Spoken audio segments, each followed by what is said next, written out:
Yo, what's good?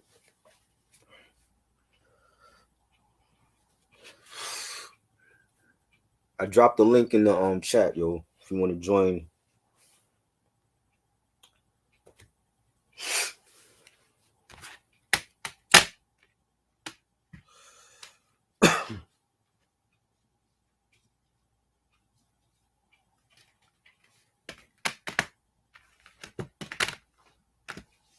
Oh man,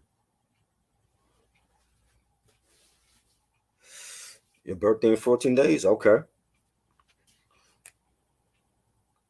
we'll definitely give your birthday shout out in 14 days.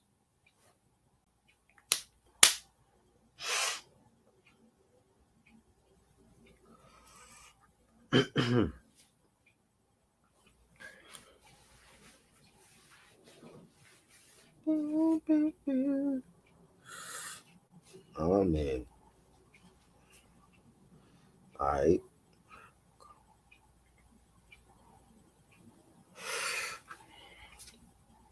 Tyson, what's good, bro?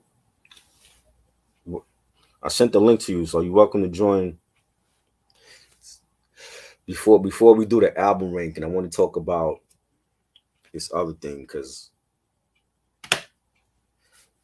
it's to me, I love Pete and Primo, but yeah, I got some shit to say about these stuff right now. I was having this conversation earlier this week in the group chat, so I want to see what I want to hear what people got to say about that.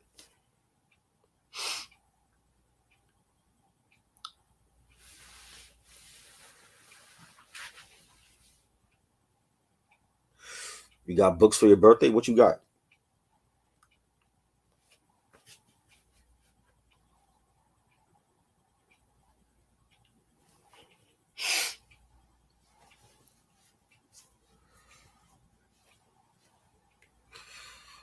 What's a good book that you've been reading right now?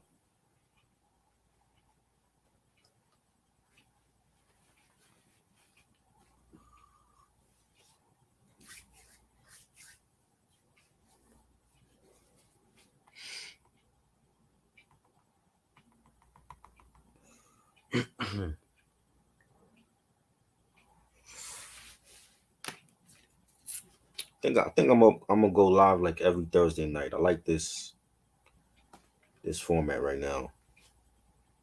Thursday night, 8 p.m. As long as I'm not doing like a whole lot, then I'm gonna go live with this.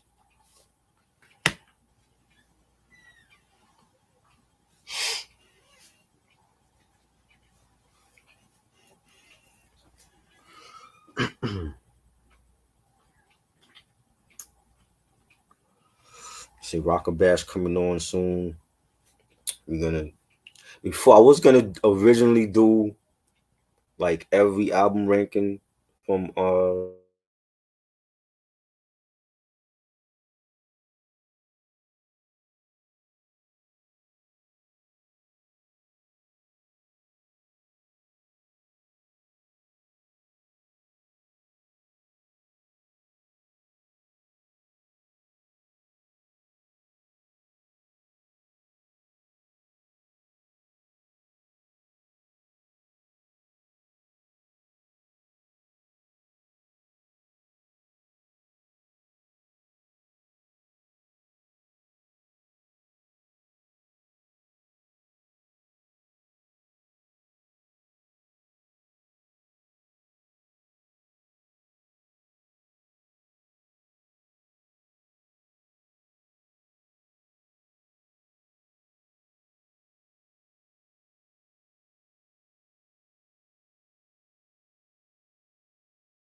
My bad. I was having Wi-Fi issues. I don't know why. The shit was working great just now.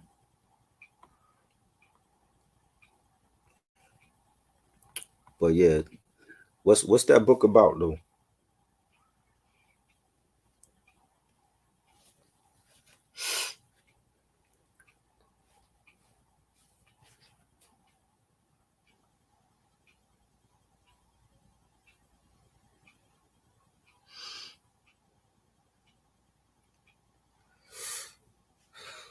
It's been a minute.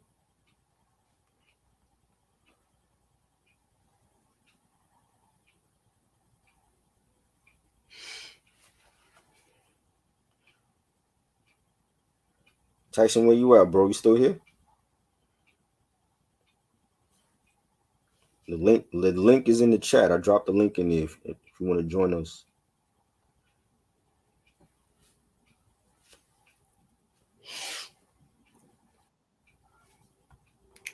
Yeah, here's Rocker. It's all good. Uh-oh. Yo, it's all You good, can bro. hear me? Yeah, Yeah. it's all good, man. How you Just been? chilling, man, chilling. What's up with you? How's your week going? Actually, uh, going pretty good. This weekend I'm going to the Detroit Jazz Festival downtown. Nice. So, Anybody you want to see there? no, the last time I was there, I saw Joshua Redmond. Hmm. It was the year that Aretha Franklin had passed. Oh wow.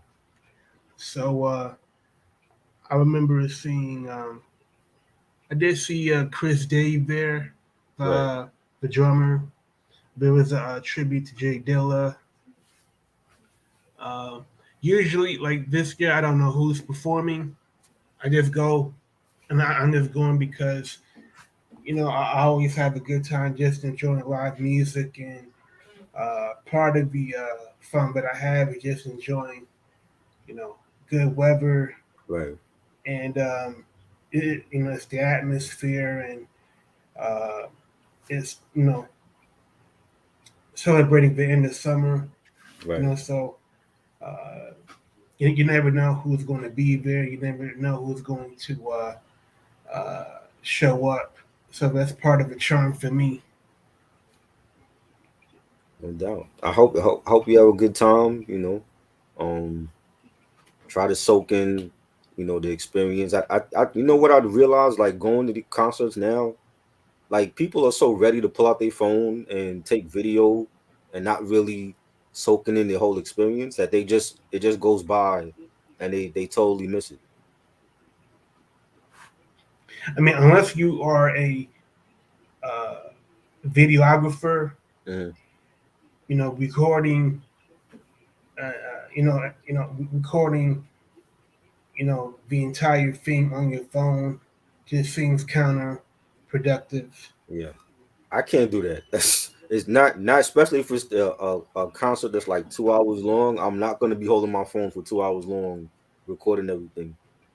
And even if you do record, most of the concert on your phone, the the quality of the footage is going to be subpar anyway.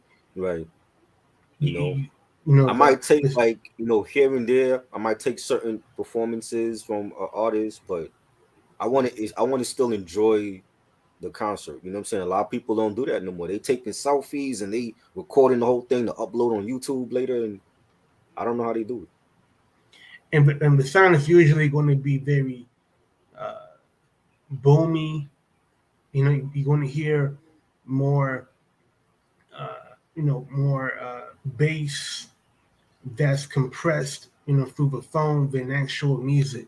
Hmm. Like it's one thing to take photographs, of the event. You want to capture Right. memories and all of that, but you know, I like being in the moment, and I'm sure there's going to be plenty of footage of the Detroit Jazz Festival by people that actually or hired to capture uh, those things on video and film Mhm. anyway. Yeah, you know what I'm saying. I mean that's basically how I like kept all my concert stubs and stuff because I didn't there was no cell phones back in the 90s and electronic cameras and all that. So it was like you either had a camcorder and they wasn't letting you in there with a camcorder, or you had like a regular camera. And I was like, yo, to remember all these shows I went to, I just kept all the tickets. And I didn't plan it. It just happened to be like that. Like I just started going to, different concerts and they started keeping the stubs. So now I got like photo, like scrapbooks of different concert stubs that shows I've been to. That's dope. You know what I'm saying? So Yeah. that's how that started. I didn't plan it. It was just like, if we had cell phones back then, I probably would have had like a whole bunch of footage of seeing Biggie and Pun, Ali and all that. But I just kept all the concert stubs. Yeah, the concert stuff is a better memorabilia anyway. You know the Mhm. uh, it's much easier to keep as a memento a concert ticket stub than a grainy photo. Right, you facts. know that that'll be that won't even be good in a photo album. Yeah, facts. Speaking of Pete Rock, this before we do the top 10 Apollo Brown albums, like this, in a group chat we were in earlier this week. Shout out to the hip hop Jedi's, nostalgic and mad villain, hip hop fiend, Boogie, happy birthday Boogie. Everybody in the hip hop Jedi's group chat that we in earlier this week. We had a group chat, and people were pissed off that I brought this up, and I just realized like over the last 3 4 years, when it comes to Pete Rock and Primo, to me personally, I feel like they've fallen off. I don't feel like they're coming out with classic material anymore. And I love Pete Rock and Primo, my two favorite producers all the time. My first concert was actually the Uptown MCA tour when Pete Rock and Seal Smooth was on that tour, and they were like the only artist that was on that tour that wasn't signed to Uptown MCA at that time. But I've noticed like different projects that they've been on that they've done. To me, it's not something that I'm going back to. And this is like the first time ever when it comes to those two producers that I'm not really going back to their stuff anymore, like how it was 25, 30 years ago when they came out. You know what I'm saying? And Primo put out a new single, Runaway, and it's okay, but I mean, is it something that I'm really gonna go back to in like 15, 20 years? You know what I'm saying? Hmm. Pete Rock did has been doing albums with different artists. He did an album a couple years ago with Flea Lord. I didn't like nothing on that album. None of the beats to me were memorable. You know what I'm saying? He put out an album with Sky Zoo. To me, and I see people post that album. I'm like, I didn't like Retropolitan. You know what I'm saying? Maybe it's just me. Maybe I'm outgrowing these some of these artists, but I'm like, I didn't like that album at all. You know what I'm saying? Compared to the album he did with Smith and Wesson, I thought Monumental was phenomenal. The album he did with Smoke Dizza, No Smoke Rock, I thought that was a phenomenal album. But to me, both of those producers now are hit and miss. And I wanted to bring that up to you, like, what do you think? Am I bugging, or do you feel the same way? Because I mentioned that in the group chat, and they were like, "Yo, you crazy, try, you don't know what you're talking about." I'm like, "Yo, maybe it's just me, because I'm not hearing classic material no more, like everybody else is from me." You know what? I think people conflate who DJ Premier and who P Rock are, and they uh, get offended if their latest offerings are critiqued on the merit of the music and not their name. Right. And uh, remember, that this is, 30 more than 30 years after they have made a name for themselves.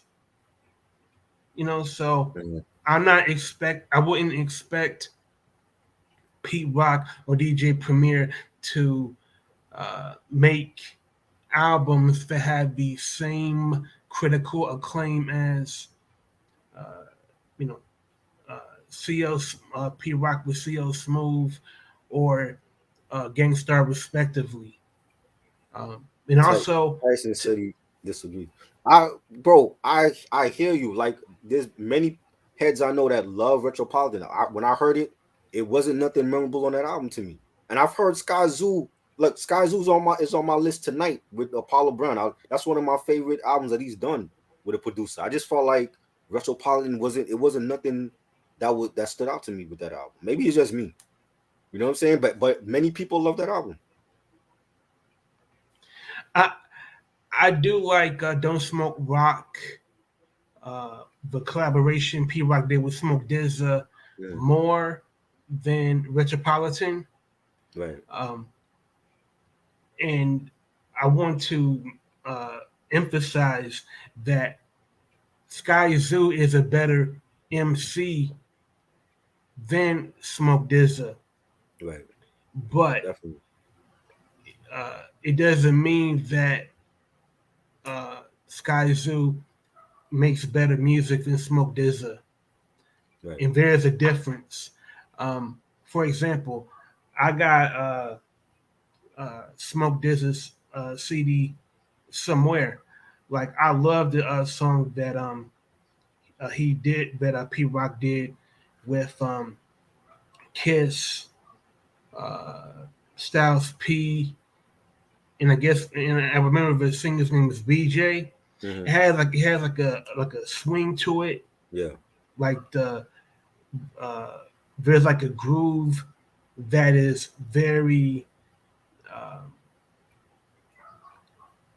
it's it's enough where you can bob your head and just vibe to, right, but it's not something that you're going to hear on you know the radio.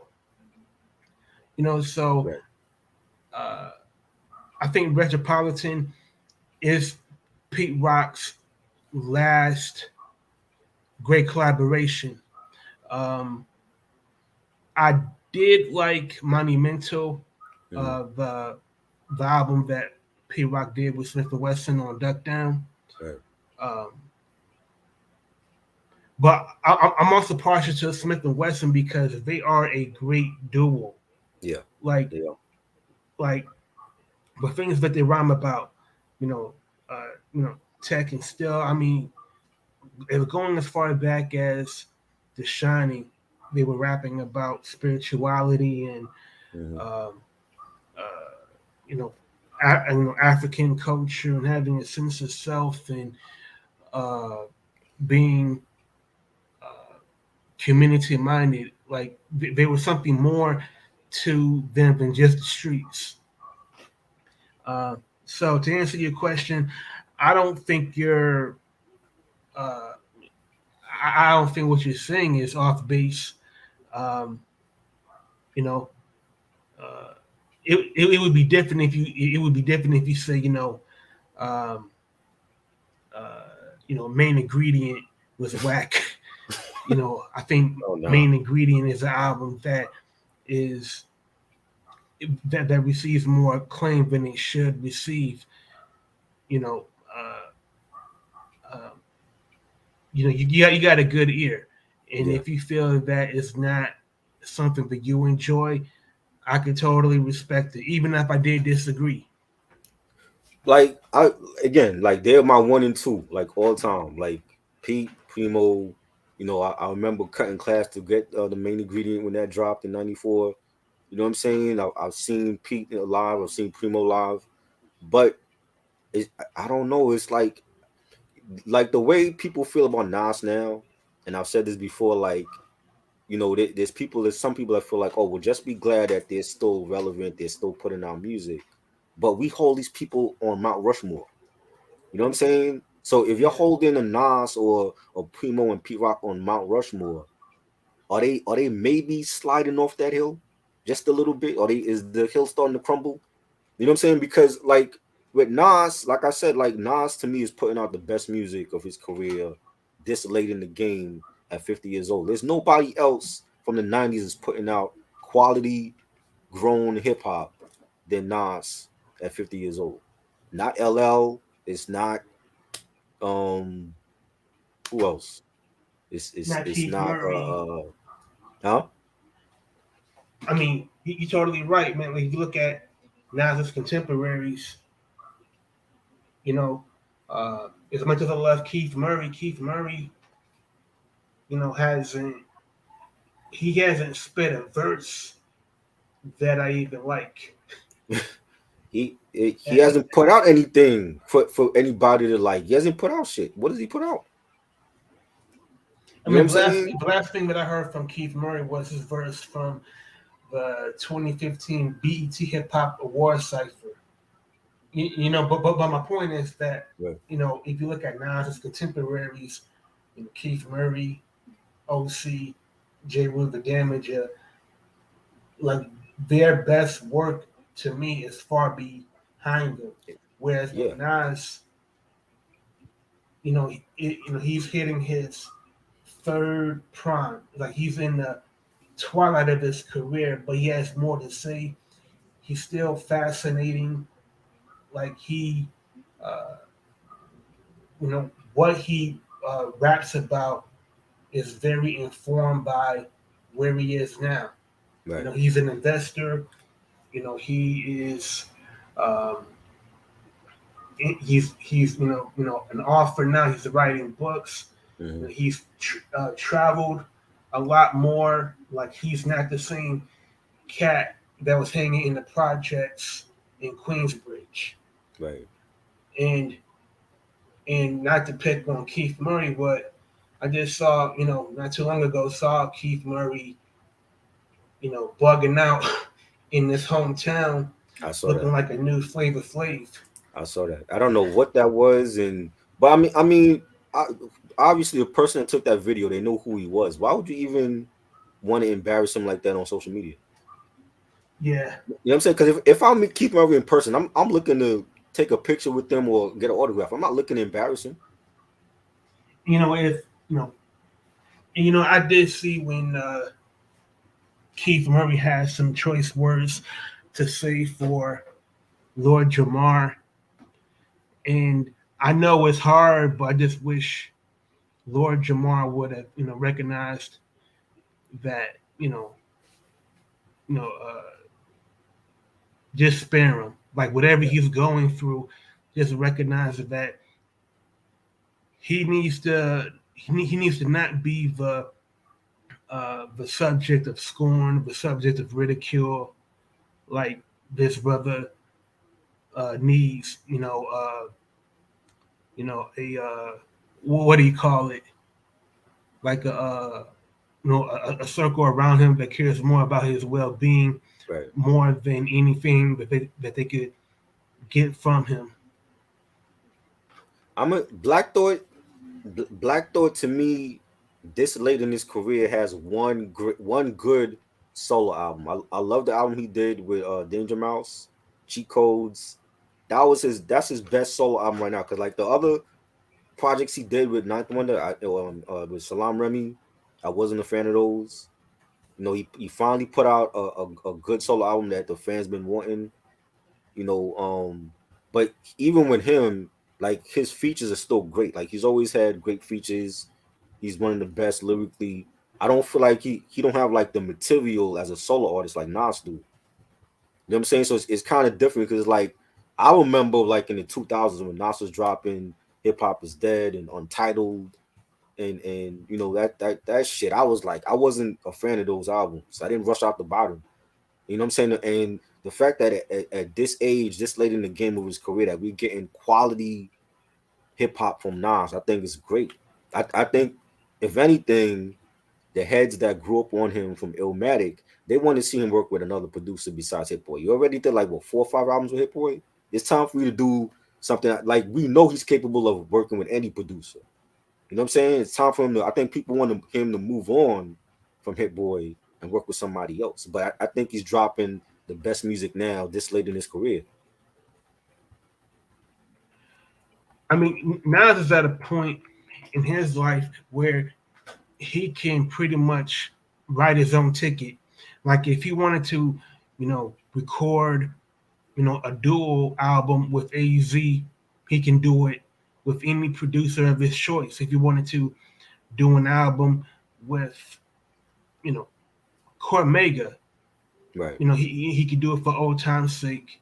Um, I I do wonder, how long is he going to ride this Hit Boy streak? right. Because it seems like ever since he won the Grammy for Best Rap Album for King's Disease One, he's been at the crap table, you know, rolling the dice on Hit Boy, trying to ride this momentum. But I don't, I'm not sure if I want to hear, King's Disease 10. Yeah. But you know, like is he chasing? I mean, at this point in his career, you finally got the Grammy. You should have had like 5 or 6 Grammys in the past. You finally got the Grammy. Is he out? Is he chasing Grammy nominations, or is he really? Does he really feel like he's in a comfortable space now in his career where he just want to work with one producer and not deal with egos? Because he said that in the interview with when I think it was when King's Disease One came out with Ebro, that he was dealing with egos, and him and Pete Rock don't have a great relationship. Is that to me, I think that's what I'm seeing, that he's comfortable with Hit Boy, and instead of using the big name producers like he was, he's comfortable in this space right now where he wants to do music with Hit Boy. But the fans don't feel like that. The first couple albums, yeah, but you're already on what, like album number 5 with Hit Boy? Like, are we gonna get 5 more with Hit Boy? like I think as long as Nas can find a unique spin on each album that he does with Hit Boy, I'll settle for that. If he's intent on making another 5 albums with Hit Boy, I think Nas is creative enough to up the creative ante and uh, and make it different from the next. Like There's still people that want to hear Nas and Primo, and for me at this point, the way that I feel like Primo is not the same. Would you be excited if he announced tomorrow that he's coming out with an album with Primo? I I kind of feel that's like uh, a day late and a dollar too short. That's how I Like feel now. Now, like I if it was not unless Primo, and I know Primo have a vault with unreleased beats because he put out like beat tapes in the past. Unless he has a vault where he can go back in like 91, 92 Gangstar era, you know, uh Hard to Earn era or Moment of Truth era, and you have like some instrumentals that you never use, and you pull those out for Nas, then I'll be excited. But if he's just coming out with shit from now, and the stuff now to me hasn't been classic. Like I listened to the album he did with Teflon, Two Sides to the Story. It was dope, but again, is that going to be? I'm playing like 10, 15, 20 years down the line. I don't think it has that classic material on it. Nas in 2019 released Lost Tapes 2, Right. and the songs were older. They did it as far back as 2009 in 2019. So if Nas, put out like a Lost Tapes 3 and it contained songs produced by DJ Premier in the 90s or early 2000s, I would be all ears, Mm-hmm. but You know what I'm saying? So it's like I would love to hear Nas over Muggs. Muggs is still in the game and still dropping heat. He just came out with Soul Assassins 3. Phenomenal album. You know what I'm saying? I've never heard Nas over a Muggs beat. Why not Nas and Muggs? Nas and Apollo Brown. You know what I'm saying? Nas and Alchemist. You know, Static Selector. Like there's other producers that are just as hot. That to me are right now are making better music than both Primo and Pete Rock, in my opinion. You know what I'm saying? Tyson said it's the younger generation who have no respect for the people who came before them. I think that's why. Yeah, that's another thing. It's like this generation don't know who Keith Murray is. You know what I'm saying? But that's why you have platforms like this, so that we can teach the generations coming up who Keith Murray is, who Apollo Brown is. You know what I'm saying? The legends, because who else is gonna do it? I mean, I agree. I mean, Muggs or Apollo Brown, I think they hit the target way closer than Primo. And uh, uh, Primo, his sound is very identifiable, and Nas, recording with Primo. Now it would just seem like you know it would seem like a pedestrian effort to placate those that want to hear Nas and Primo again. Right. You know, it would be like Jay Z, you know, working with Ski Beats again. Hmm. Like, It wouldn't be the same. yeah, because the sound that Ski Beats created for Jay Z on Reasonable Doubt, it captured a time when Jay Z was transitioning from the streets to the industry, and it also captured a creative uh, period where Jay Z stopped doing the scatting and the fast jazzo flow and found his true voice as as a songwriter. If you listen to pre Reasonable Doubt and then listen to Reasonable Doubt, Hmm. that's where people like Ski and Clark Kent and Primo truly shine. I just think Nas, he's so far uh, removed from both circumstances to even match or even come close to doing anything close as great as what he did with Primo. Tyson said, "I'll never forget when I saw a video of some younger cat saying Jay Z's garbage." Bro, I've been in a group chat where there was younger kids in that group chat, like in their 20s, young 20s, and a lot of them felt like Big Sean had all the classics and Common didn't have shit. Like they felt like Big Sean was better than Common, and I left that group chat. That's how crazy the younger Man, generation is right now. Like when they can say shit like that, like, "Oh, Big Sean have all the classics and Common don't have none." Like where? You know what I'm saying? bro, I'm from Detroit. Like Big Sean ain't better than Elzhi. Nah, hell no, hell no. You know what I'm saying? And yo, I've heard like crazy shit. You know what I'm saying? But again, that's why you gotta school them, because like a lot of the younger cats, like if they're growing up on Jay Z, they're growing up on 444 J. They don't know about Reasonable Doubt or in my lifetime. I can't get with that. Or even back to Hawaiian Sophie, original flavor. You know what I'm saying? So it's like they might have grew up on 444, and that's their Reasonable Doubt to them, but they don't know about the other classics that he got. So you got to put them on to that. You know what I'm saying? But Big Sean have all the classics and Common don't got none. What? Come on. I You mean, know what I'm when saying? Big Sean joined uh, Good Music, but what was that 2010 Yeah. or So 2011? yeah.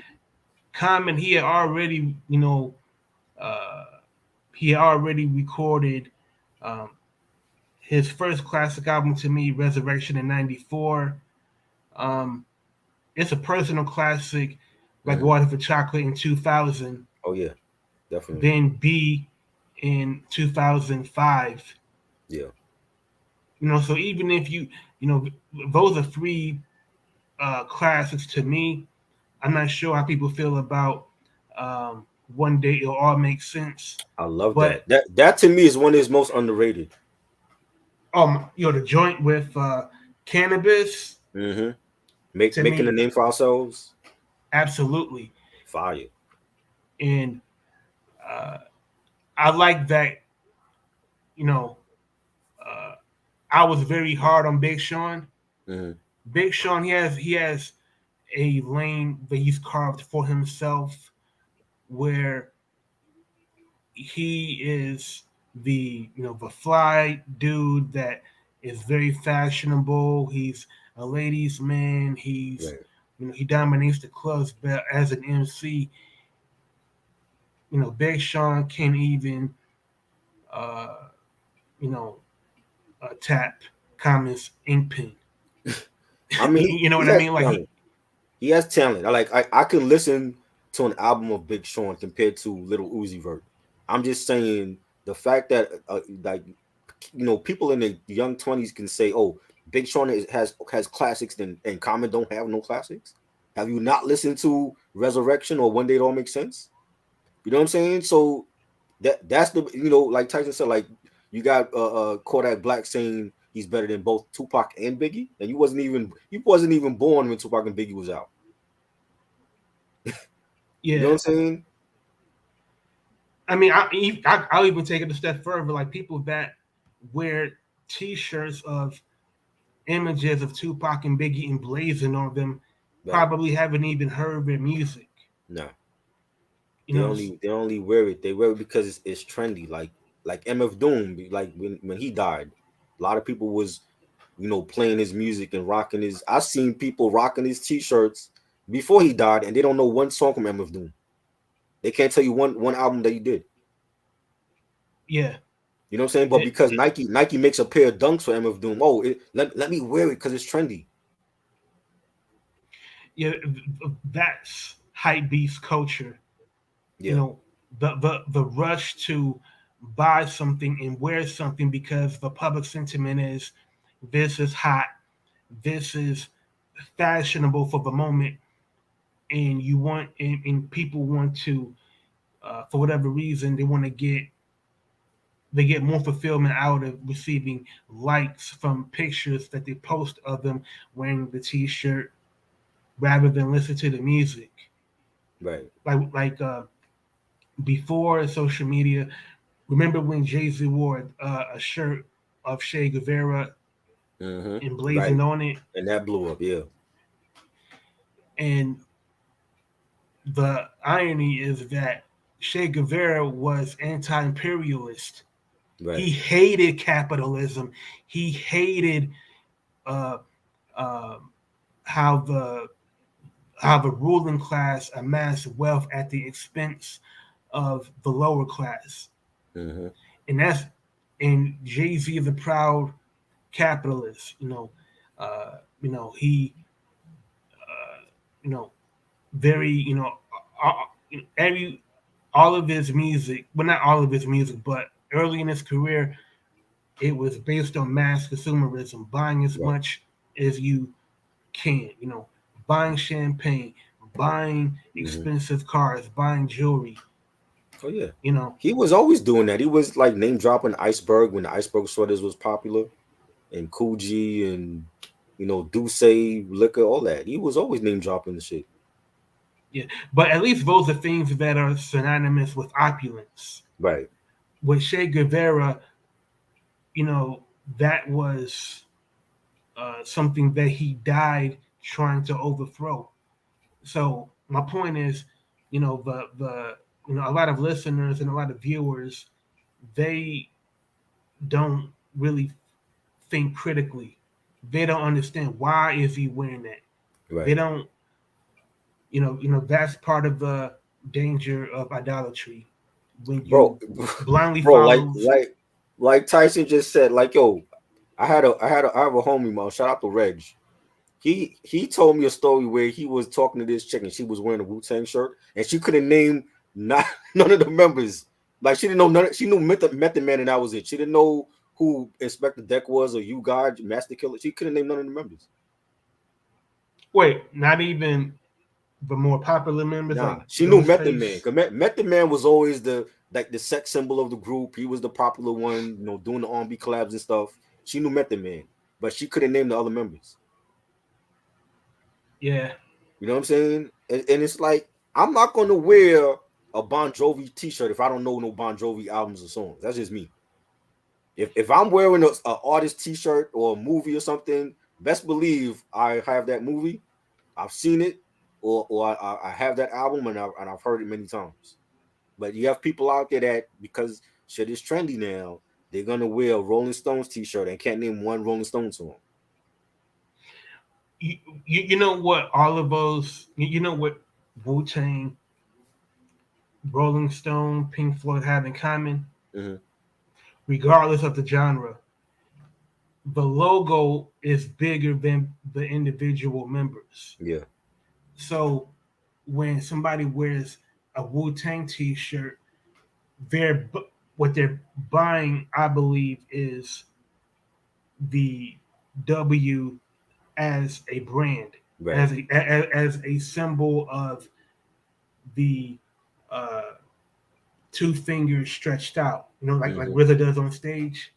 Right, But in more than 30 years, the W has become bigger than any member of Wu Tang, yeah, and, definitely. and, Tell and, me, and, and it's only and mm-hmm. it's only uh, uh, a select few that truly are passionate about the music. You know, uh, you know the history of the music from the production to the individual members, Right, the song lyrics, performances, why is this song so significant? What makes Cream what makes Cream, for example, so great? right. Why is it a why is why is it one of the most important rap songs of the 90s? They can't answer that question. No, well, I mean to me, like they're the most impactful, biggest rap group ever. You know what I'm saying? Like Mhm. to and you know what I'm saying, not just in the States but overseas as well. They got a huge following all around the world. You might have they might go to Japan and nobody in Japan can speak English, but they know the lyrics to every song that Wu-Tang come out with. You know what I'm saying? Like and just the way that they changed the game industry wise. Like I saw the Ed Lover interview he did with Math Hoffa, and he was talking about like before Wu it was the Juice Crew, like Marley having that whole crew have record deals, but Wu Tang like really like changed the whole game with having you know every member have record deals, like some having record deals on the same label as the group, and then they went into Def Jam was going after meth and Geffen with Jizz and all that. They really like when you look at all these crews now, like Dipset, G Unit, State Property, like Wu, that's all Wu. Wu did all that for them to be able to have a whole crew of MCs that can get a record deal individually with other labels. You know what I'm saying? Before that was unheard of. Nobody was doing that.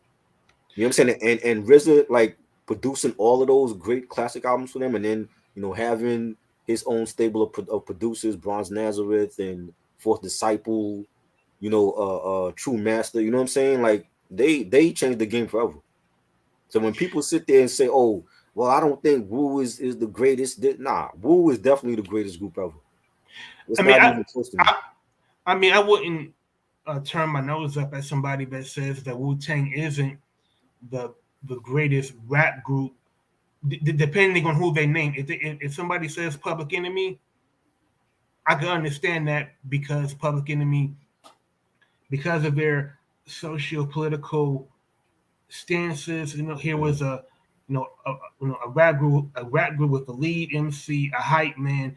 You have a security detail on stage Right, that is rapping about pro-black rhetoric, selling millions of records and playing to predominantly white audiences, depending on where they perform at. Now I can understand if somebody says that, Hmm. or Run DMC. Right. It depends on who they name, uh, as opposed to Wu Tang. Like if, like for example, if somebody says Dipset is better than Wu Tang, automatically we got nothing to talk about. Right. I love Dipset, but nah, Dip. If it wasn't for Wu, there would be no Dipset. Like for them and those members, Jewels and Jim and Bezel, JR Ryder, 40 Cal for them to get different deals as a whole crew. Wu started that. That's all. That's all. RZA, and they have one main in-house producer. Dipset don't got that. Other than um, what's their names? Forgot the producers that the heat makers. Other than them, RZA is one dude that was doing each project by himself. You know what I'm saying? Enter the Woo, Takal, Iron Man, Cuban Link, Liquid Swords, do the double album. Like he was doing that by himself mainly. Not and I was going to make a I was going to make an analogy to somebody else, but not even Dr. Dre did that. Right. I mean, if you look at Dre's initial run from uh, what was it, Straight Outta Compton, Yeah. like Doggy Style was the last album that Dre produced from front to back. And RZA even did that. even with that now, like you hear rumors years later, oh, Quick and Daz helped him with the production. I didn't hear that when in '93 when Doggy Style came out.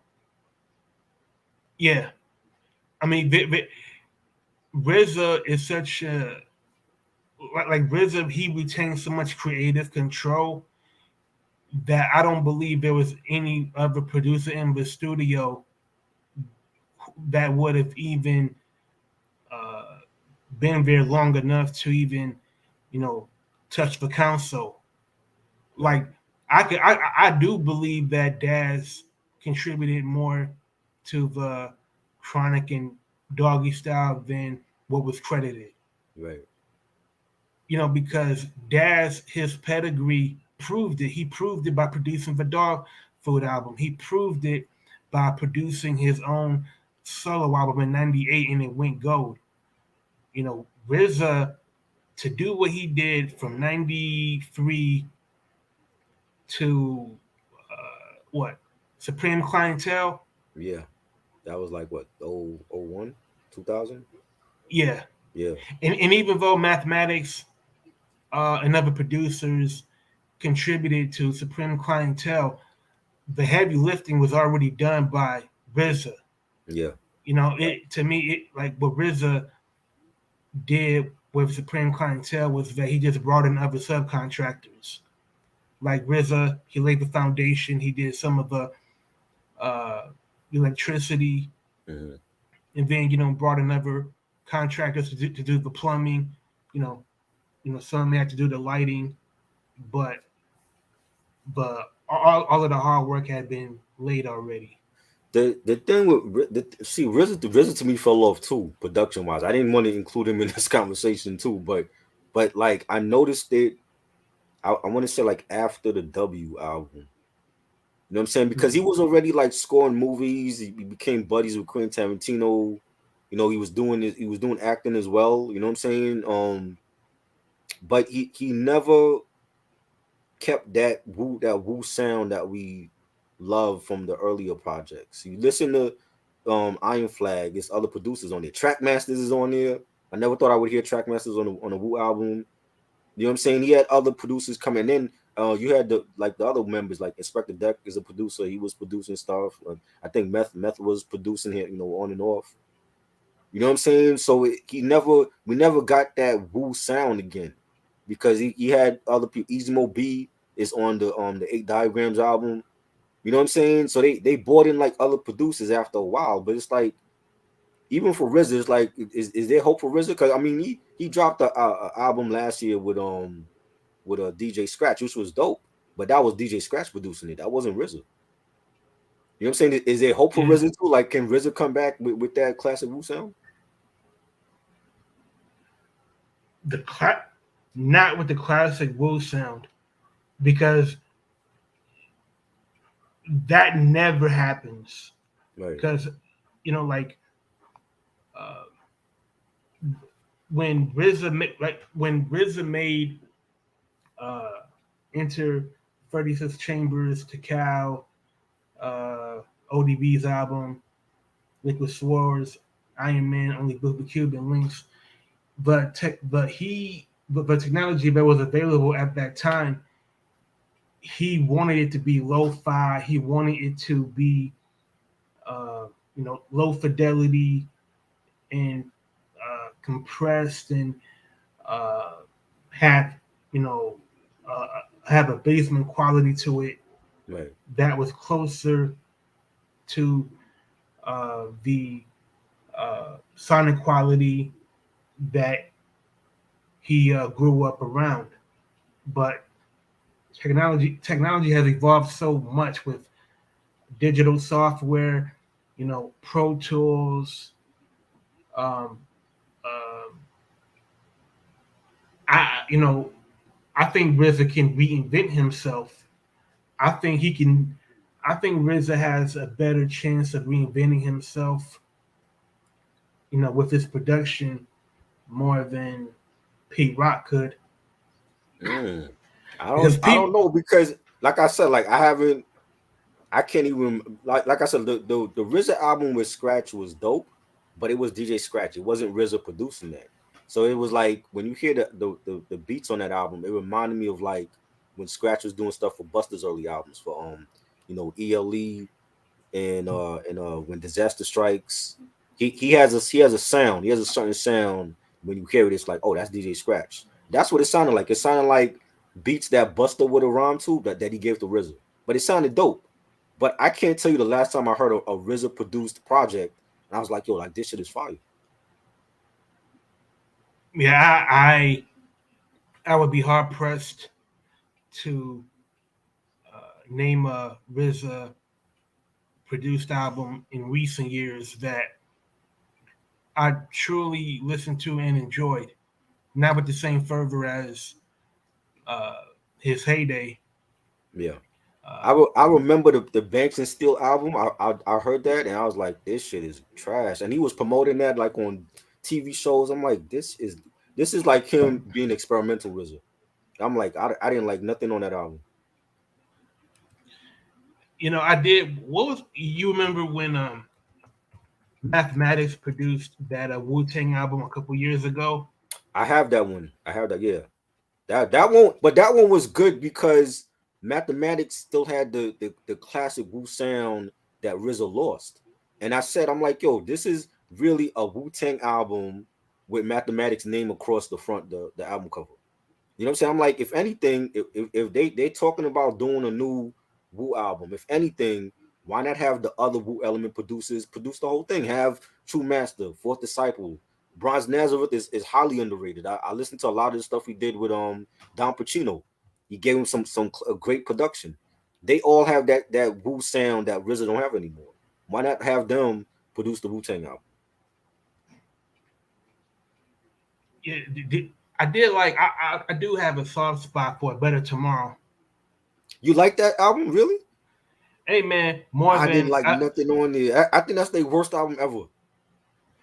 I'll be honest. I like. I mean, I liked it more of an Iron Flag. Wow. I mean, I mean, Mm. Iron Flag just sounds like they were obligated to go back into the studio to record a follow up to the W. They were having issues too. Remember, there was like different members. Like Ray had a beef with RZA. There was Ghost had a issue with RZA. There was like I think around 8 Diagram is when Capadonna was driving a taxi or something like that.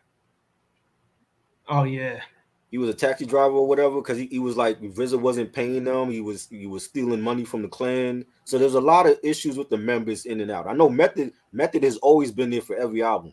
He's the one person that always been there for each recording of the albums. But Iron Flag, I could name at least 5 good songs on Iron Flag. I didn't like anything on Better Tomorrow. I just thought it didn't sound like them. Like the sound was gone. the you could tell the members wasn't into it. I'm like, what the hell is this? What is this album? Why did y'all release this? Yo, they have an unreleased album that's sitting in the vault for like 88 years. Release that shit, and they could have had a better tomorrow and not ever come out with that. I will like what RZA did with "A Better Tomorrow," which I believe struck a bad chord with a lot of fans, was his incorporation of violins and orchestras But and he did that with the double album. He was doing that. Even like they talked about that in the Hulu series, like how he was changing up the sound for the double album, and at first the members wasn't feeling it, and then they got used to, like, the violins and the rock guitars and all that. He did that with the double album.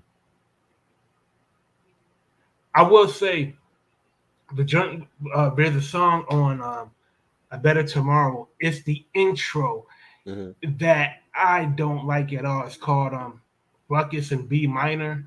Right. It was co-produced with Rick Rubin. I thought that was a terrible song, and I think Rick Rubin, outside of 99 Problems, I think his return to producing on rap records has been substandard. So you didn't like the stuff he did for well, I'm gonna tell you, 'cause I know he did some stuff on Marshall Mathers LP2, and it was okay. It wasn't nothing phenomenal. I don't even know why Eminem came out with a sequel for that, but I thought it was listenable compared to the shit that Eminem got now. That's a whole different story. But you know, Rick Rubin, to me, I've always looked at him like, yo, like he's mainly a rock dude, but he can go to rap when he feel like it. But I thought 99 Problems for Jay was one of Jay-Z's best songs. But my point is that was the outlier. That Right. was the exception. Like, name a rap song that Rick Rubin has produced since then that's as good as 99 Problems. Yeah, they ain't, I can't even name the stuff he did on Marshall Mathers too. It was not classic. It really wasn't. Like, he gave M a rock Beastie Boys type of sound, rock rap, but that's been done before, and it was done better. And Rick Rubin, he has a great career. He has a great career, especially his career producing for rock acts. Right. Um, the truth be told, man, um, I felt like Rick Rubin, all he did in the studio, Hmm. I could be wrong. I feel like all he did in the studio was just, you know, take uh, some, go to the drum machine, trigger, some old school break beats, and then just sample Billy Squire over it. Right. Because if you listen to uh, what's that song from the Marshall Mathers LP2? It was the lead single, and Survival. not Survival. It was the one where Kid Rock made a cameo, and Oh, I know what you're talking about. it sounds like I forgot arena his name. rock, Hmm. but but the pretty much the chorus is pretty much Rick Rubin just uh, uh, cutting up Billy Squires singing from not the big beat, but the stroke, I Right. believe. And to me, I mean, I would rather listen to Billy Squire by himself than Oh, listen to it's called Berserk. That one. That one. Berserk. Yeah, Yeah, I remember that one. I would rather listen to arena rock, Billy Squire, that kind of classic rock and roll, than listen to you know Eminem rap over electric guitars over old school drum beats. Right. Especially when it's like, I know it's a tribute to Beastie Boys, but I find it kitsch. Yeah. It's very kitsch. It's very corny. Like this, like maybe maybe they got what they wanted just experimenting. But that's not Well, that's not a song that I'm going to listen to leisurely. I completely disagree with that because the Wu Tang sound is what got them where they at in the Hall of Fame. You know what I'm saying? If they switch that up, they lose all their core fans. What you want them to do? Can you imagine Wu Tang doing drum music? That ain't gonna fly. They're not definitely not gonna do that. You know what I'm saying? I, I think RZA, well, I think RZA can reinvent his sound and still remain true to uh, the sound that he's most identifiable with. Like uh, for example, if you ask most RZA heads, what was the last hit single, or what was the last uh, banger from RZA that he produced for a contemporary artist? Most people would say "Run" by Ghostface. Right, I believe he can do that again, and all it takes is for him to do it again with either hit with either uh, Meth Ghost Ray or with a contemporary artist not in his camp.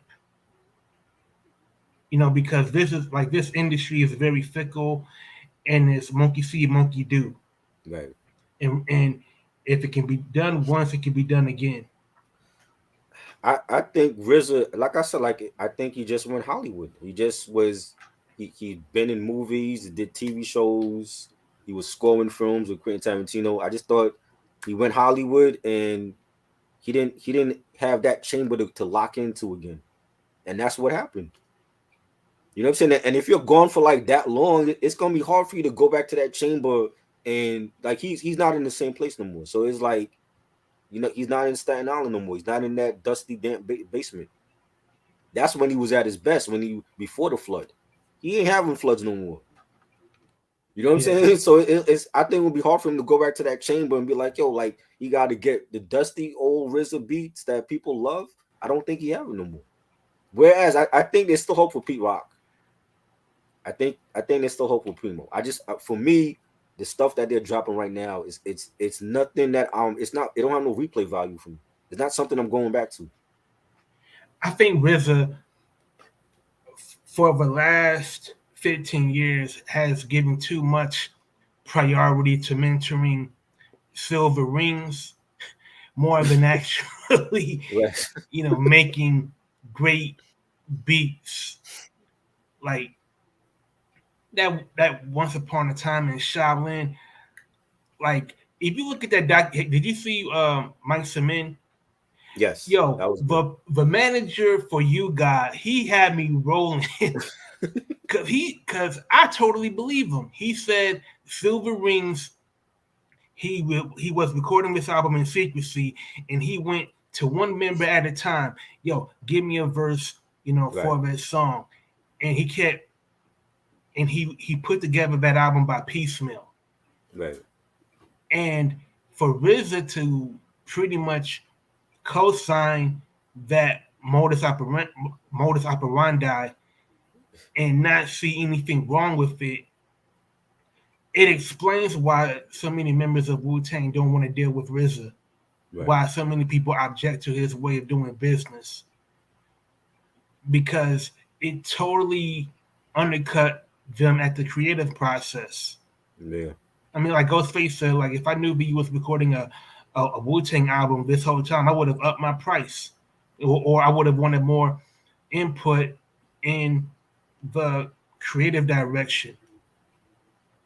and So then it doesn't it does he put it in a vault for 88. Who the hell is going to be around for 88 years to listen to a Wu Tang album? yeah, and I remember he said his rationale for doing it was that music is being devalued. So in order to increase the value of the music, you have to make it exclusive. Man, music is not like jewelry. It's not like uh, uh, you know minerals. Right. Like uh, music is sold by mass consumption, man.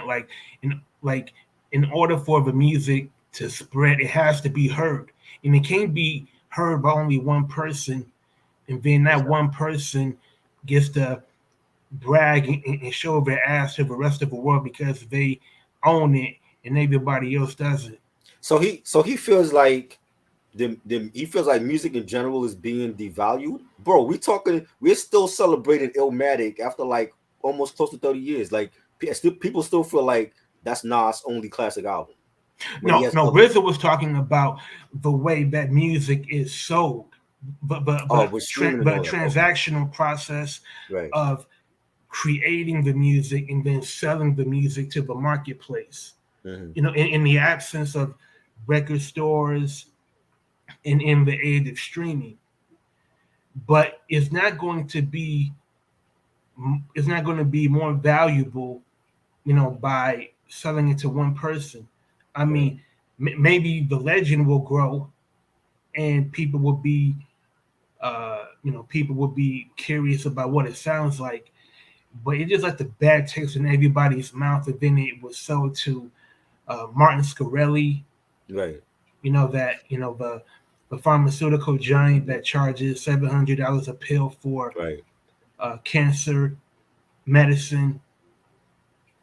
And I'm kind of undoing my argument right now, in advocating for RZA, Hmm. because these are reasons why RZA wouldn't be able to recapture that sound. Just because he has mentored Silver Rings and his focus is on everywhere but making music uh, right now. But even Like even that was the case. So we want to wait 88 years to put out this album. You don't know. They might not even be streaming in 88 years. You don't know we might not even be living in 88 years. The world might be over by then. You know what I'm saying? I'm pretty sure if you put the album out on streaming now and it's a solid album, people will support it. We don't have to wait 88 years to hear a solid Wu-Tang album. or maybe the the legend and mystery behind the album is better than the music. It's But possible the music is bad. that's even worse because if there's a lore, listen, a bad album with a lore to the bad album is still a bad album.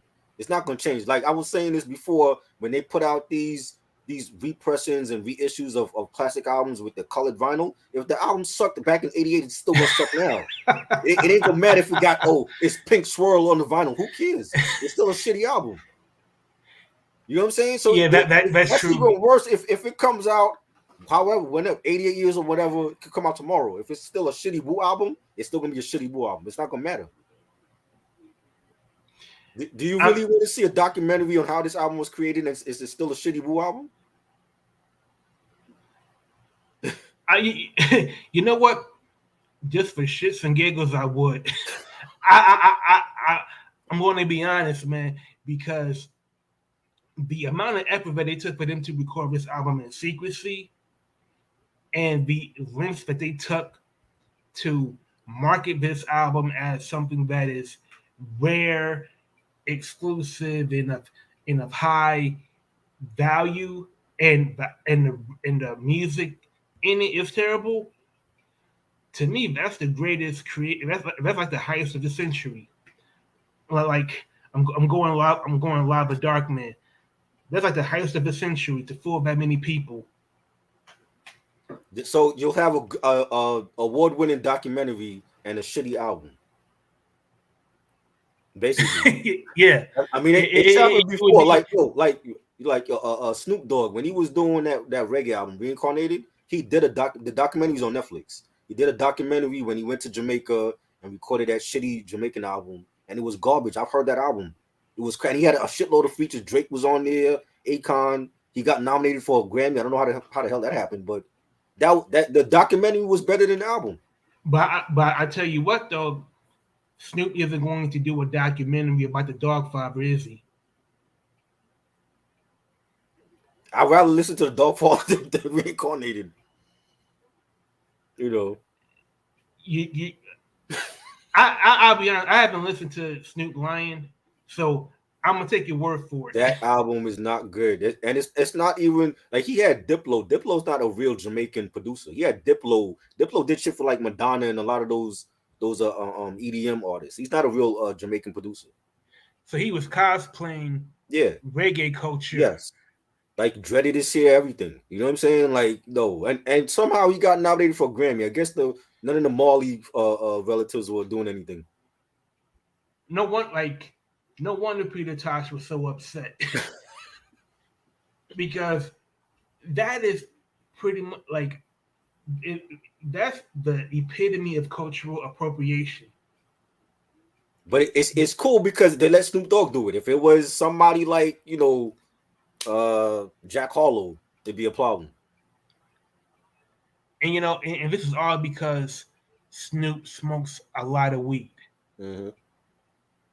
That's the only common denominator between Snoop and In Jamaica, Rastafarian culture. yeah, he dreaded his hair. I did you see I was looking at a hip hop DX Hmm.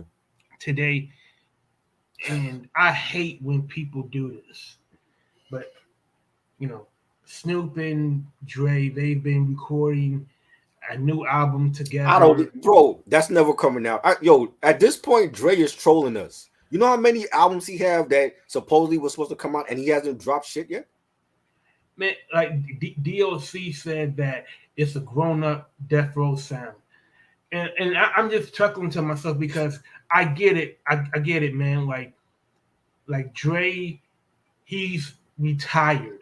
He can, he can be in the studio all day. He could bring in whoever he wants into the studio, but as long as it Right. doesn't come out, It's he not can coming out. say, "Man, this is the greatest album I've ever done." Like me and Snoop Top Doggy style. Like I'm not going to even mention the album title. It's not coming out. Yeah, I saw the interview that Russ did on Apple Music with Zane Lowe, and he dropped a new album called Santiago. He even said in that interview that he recorded shit with Dre and Snoop. It's not coming out. We're never gonna hear that. Dre with Russ, we're never gonna hear that. You know, like I think Dre's vault is more uh more over like to me when Prince had the vault. Prince He got had the vault. he had Prince a vault Prince got because the he vault. Like we've seen it. Prince got the vault. Like it's literally a huge vault with like unreleased albums and video footage and stuff. He got a real vault. I don't know what Dre got. I mean in Prince he released scores of music Yeah. and he still had Still a vault. released. Like for example, like if Prince recorded like maybe 40 songs, he would release as many as 20 Hmm. because that's as much as a CD could hold. If Right. he could have put more songs on a CD, he would have. Whereas with Dre, I don't think Dre has even one song that he would pull the trigger on releasing to the general He public. he's not if he has that stuff, he's gonna wait till after he dies to release it. Like remember when King's Disease came out, the first one, and there was a video of him and Nas in the studio, and they were like, "Oh, he's working on the new Firm reunion album. Where is it? Where, Yeah, we, where is it? He already did like 5 albums with Hit Boy. We can't get nothing with Dre and Nas. yo, you can name the number of artists Dre has signed to Aftermath and dropped Never released. more than the artists that actually released albums on Aftermath. Right. Whatever happened to Hitman? You Hmm. remember Hitman? Yep. I remember him. Rakim, remember the Rakim album, Oh My God, that was supposed to drop, never came out. There was issues with him and Rakim, the way that they work in the studio. What happened to those unreleased songs? To me, that's an indictment on Dr. Dre. Because supposedly the rumor was he couldn't do Rakim couldn't do hooks. This is Rakim, I, the God MC. He don't need to do. He's not Nate Dogg. He doesn't need to do hooks. He's not 50 Cent was great at doing hooks. that's an indictment on Dr. Dre because Okay, let's say I take Dre at his word, but Rakim isn't good at doing hooks. So what? Then It's have he then was have never Nate then that was have never Nate his Dogg do thing. hooks.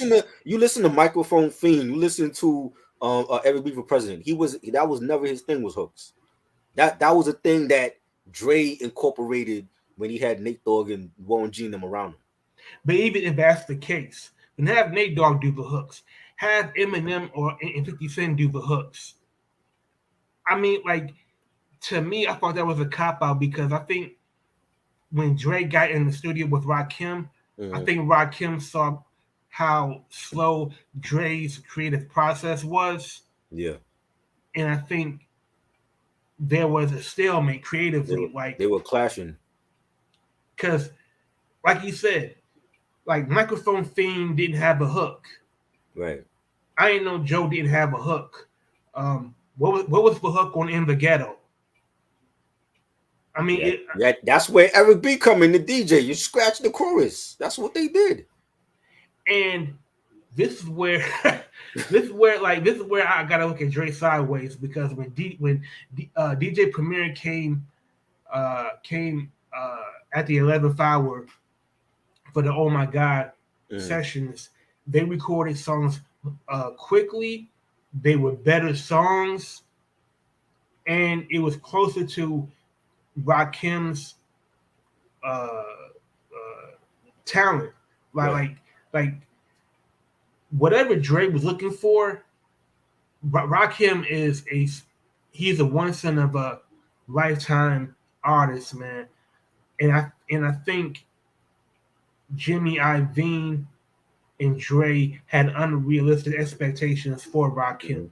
Then you had Joel Ortiz, but you remember he was signed to Aftermath, and he actually talked about that on his new album that came out with L Orange. He talked about being happy to sign with Aftermath, and it went to shit. It didn't go nowhere for him. You know what I'm Yeah, saying? So he had to get access for his release. Dawn Robinson from En Vogue, same thing with her. You know Eve. what I'm saying? Dipset of all people. Supposedly there's an EP that Drake produced, like 6 songs with Dipset.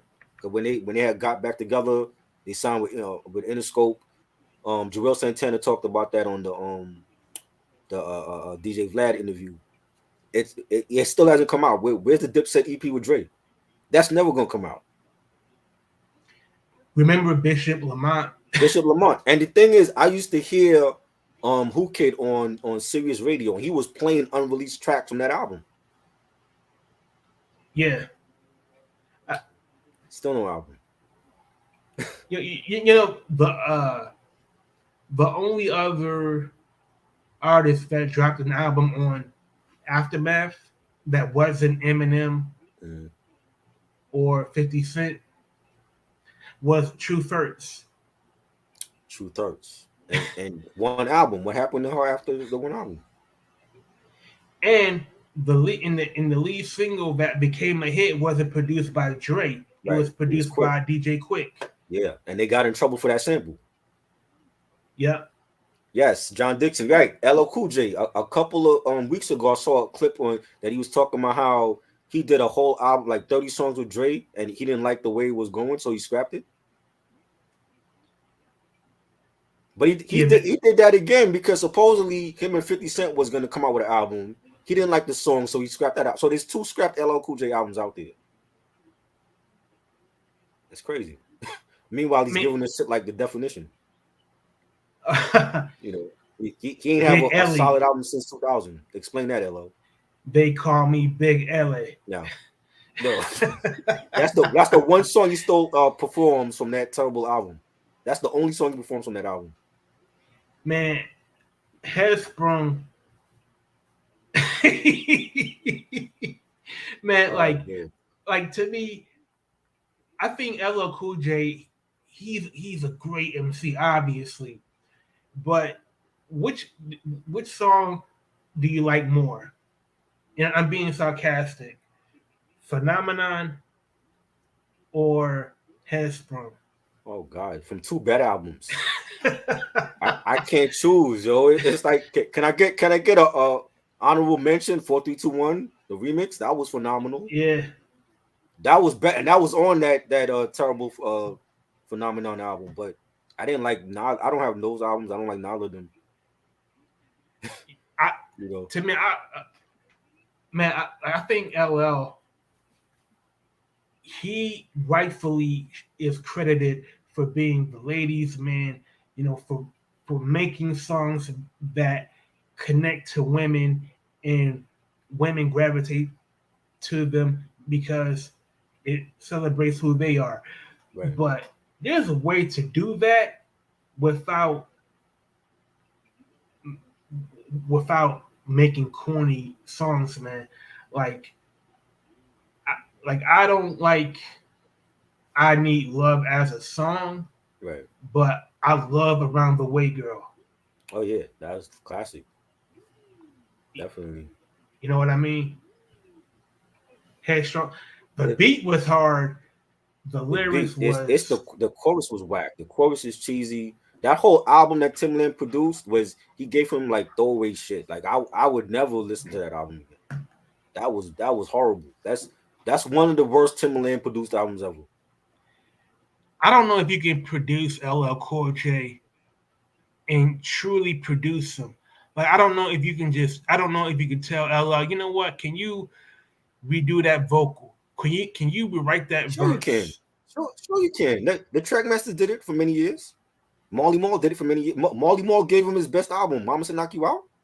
But I was If in Marley could do that. it, and if Tone and Poe could do it, why not Timbaland? Why not Apollo Brown? Why not Apollo Brown? I mean, he hasn't worked with Marley Marl since what Yeah, '93. it's been forever, but I'm pretty sure. Again, I know Marley got a vault somewhere. He gotta have some unreleased shit he didn't use. I mean, I feel you, but do you truly believe at LL's age, after all that he's accomplished, that uh that somebody other than Drake can tell him, you know what, LL, you can do better on this song. You He has can an album give a done with Q-Tip. We still waiting for that album to drop. Hold up. You got the abstract Q-Tip, a legend from Queens that never worked with LL ever until now. We still waiting for that album to drop. Who knows? It might be good. It might be shit. So you mean to tell me at LL at his age, a Hall of Famer, he can't listen to Q-Tip, another legend? You can't listen to Q-Tip that produced for everybody in rap and R&B? well, You know what I'm saying? Like did like Q-Tip was produced for Nas, Illmatic, One Love. Like you're not gonna listen to Q-Tip who produced for Nas, another Queens native. well, If he can't listen to Q-Tip, then he might as well like retire. who did LL listen to when he put out "Accidental Racist"? I don't. What what album that was from? I don't even know that album. Was that from like Exit 13 or some No, shit? that it was a song that he recorded with a country singer, Oh, and that was from it was a clap. the authentic album. I remember that one. Man, look up Brad Paisley. Look up "Accidental Racist." But that That that wasn't. But again, he was already on the downside of his career. Nobody was paying attention to that album. okay? If he was already on the downside of his career, what makes you think that a producer can tell him now, you know, you can do better? But Because actually produce him, like because actually he give him he constructive listen. LL criticism. is not stupid. He knows what the fans been saying for the last 20 years about his music. He's falling off. He is falling off. When Jay-Z and 50 Cent and Ja Rule was rising, he fell off. The GOAT was his last solid album. That was 2000. You know what I'm saying? All those Mm. albums he did, James Todd Smith, 10, what's the other shit that he came out with? I'm forgetting the terrible album, Exit 13, Authentic. All those albums were garbage.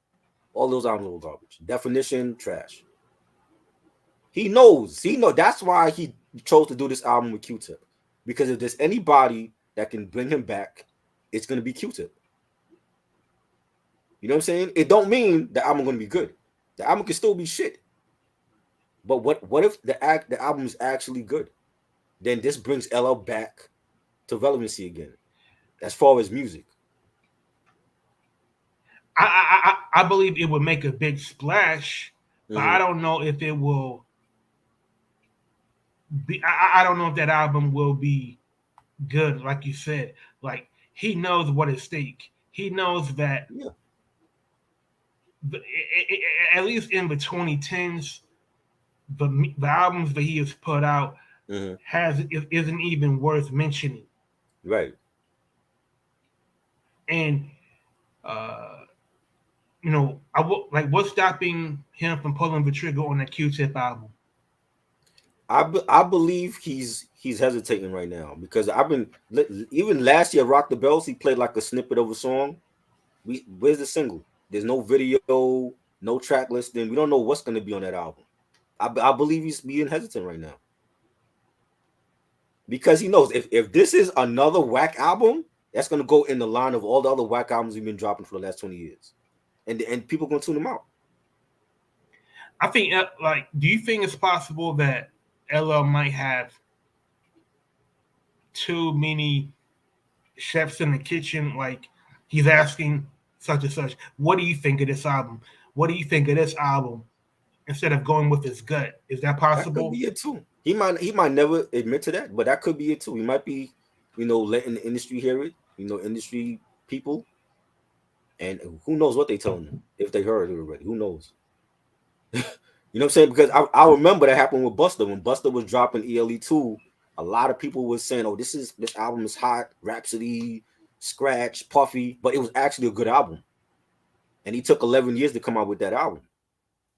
I don't know how long Ella been working on this album with Q-Tip. I mean, Extinction Level 2 had a lot of. I mean, Yeah. you know what? I take that back. I was going to say it wasn't what I expected, but I will say that he did take his time, and it was a worthy Yes, follow up to definitely. Extinction If Level. if you if you take a whole decade long to release your comeback album, it better be fire. And he made sure it was fire, and I like that. I think it definitely falls in line with his, end of the world apocalypse type of theme with all his other albums. It was great. Definitely enjoyed it. Now, again, I don't know how long LL been working on this Force album with Q-Tip, but if he was working on it over COVID, you have no excuse. There's been other artists that's been working on albums over COVID, and they came out with fire. Yeah, You know what I'm Stan saying? So Selector. again, like if it's whack, then it's just gonna fall in line with all the other whack shit he's been dropping for the last 20 years. And you know what? The truth of the matter is, even if it is whack, hip hop got so much respect for LL. We're going to pretend that it never came out. But that goes back to my conversation when we started this. When it comes to Primo and Pete Rock, like shout out to God Sentinel. He's in the hip hop Jedi's group chat with us. And when I brought up the whole thing about Primo and Pete Rock falling off, a lot of people disagree with me. But because they're legends, do they get a pass because they're legends? If Primo drop a joint with West Side and Conway and it's not really a classic song, does he get a pass for that? That's my whole point of the discussion in the first place. You know what I'm saying? Are we giving our passes to legends if they're dropping mediocre shit? Um, What's good, Killer it, Tape for you? if the like, I'm gonna use an analogy in basketball. Like if for every joint that like if the like if Primo's field goal shooting percentage was like in the 20s or 30s, then Right. yes, absolutely. But I believe if, let's say, Primo announced, you know what, Prime 3 is coming out next month. Right. If that album is good or even great, then I think it raises his field goal percentage. So so I don't think he would be given a pass. Mm-hmm. I think he would be. I think his field goal percentage would be lowered. Okay, but he like right now in 2023, is he Jordan 98 Bulls or is he Jordan with the Wizards? Because I'm I looking at mean, I him mean, like him and Pete Rock right now. I'm Primo. looking at them like they're Jordan with the Wizards, like Jordan that was struggling to take that team to the playoffs. I mean, Primo as Jordan. That was him with Gangstar. Right. That was him producing for Jay Z, Nas, Common, um, uh, shit. Whoever whoever you want to name that was still that still had a name in music. Mm-hmm. I think Primo is kind of like um, when Jordan was with the Washington Wizards and he was mentoring Richard Hamilton. Right. Oh shit. Like Richard Hamilton was he was a skinny two guard. Hold up, Rip Hamilton was on the Wizards. I totally forgot about that. Yeah, Oh damn, I'm. that's when they were really Hey, bad. That's remember before I'm like a Gilbert Arenas and Anton Jameson era. remember I'm a Pistons fan. Like when we Wow, I got totally Richard forgot. Hamilton, uh, uh, I believe I don't know if he came as a free agent or if he was traded, but he came Right. from Washington. And Richard Hamilton, he credited his uh, his improvement as a shooting guard by being mentored by Michael Jordan. That's how he got his mid range to become better. That's how he Right. was able to run off screens with high endurance and never get tired. Mm-hmm. But to answer your question, Primo is definitely not Michael Jordan in 1998 and 2023. Like I don't feel like, how, but it's, how, you see how the how thing is could he? like even after okay, like the last Gangstar album was okay. I don't think it was a classic. You You know, talking about it the was owners? nah. The last one, no, not the owners, because the owners Guru was still alive for that, right? If I'm not mistaken. But the posthumous one, Yeah, the posthumous one, like it was okay. I one of the listened to best it. yet. Right, the one with Bad Guy on it, it was okay. I don't think it was a classic. You know what I'm saying? But again, does he get a pass because of who he is? I actually like one of the best yet. I think it's. I think it was.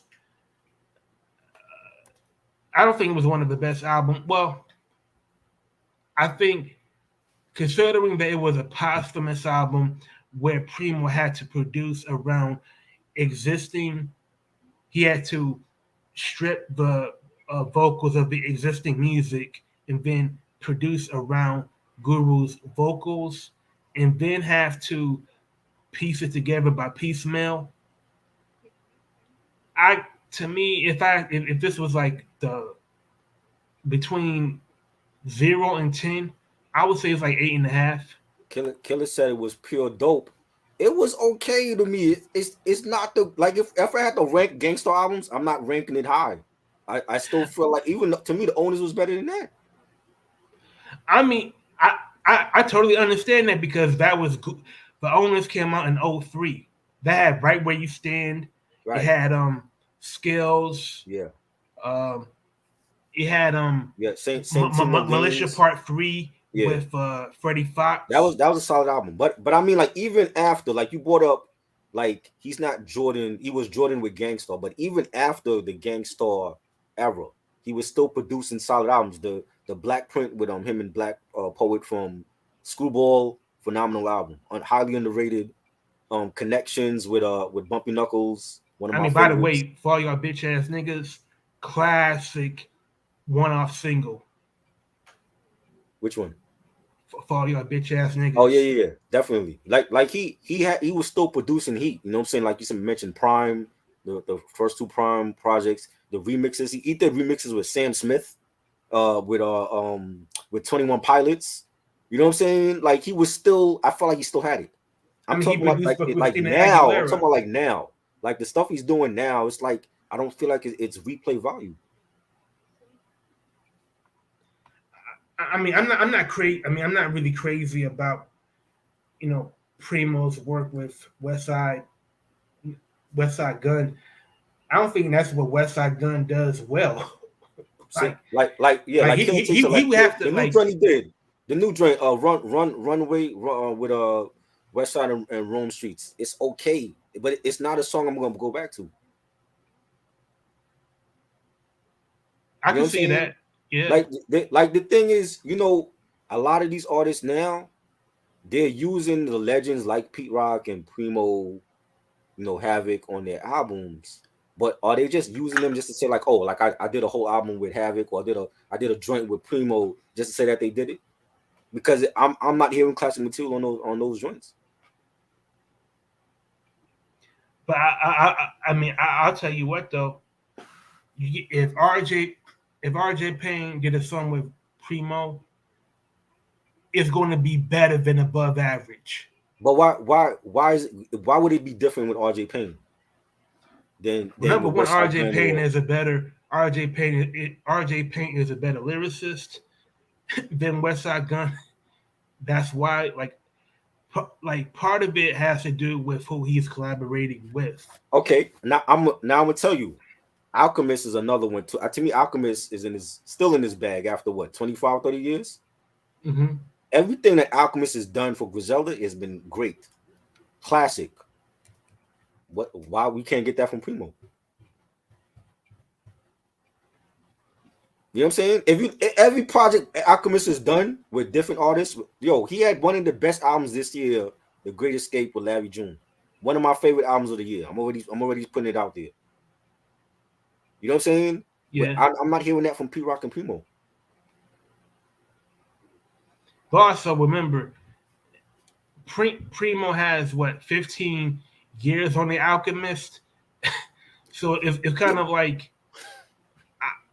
my What? Okay, okay. If you go, yeah, but I just mentioned Muggs. Muggs came out. What Muggs was like? What 90, 91? And Muggs before Cypress Hill, he had another group that he was in that he was doing shit from 87, 88. Muggs is still in his prime. He just dropped Soul Assassins 3. So I don't hear the falling off part with Muggs.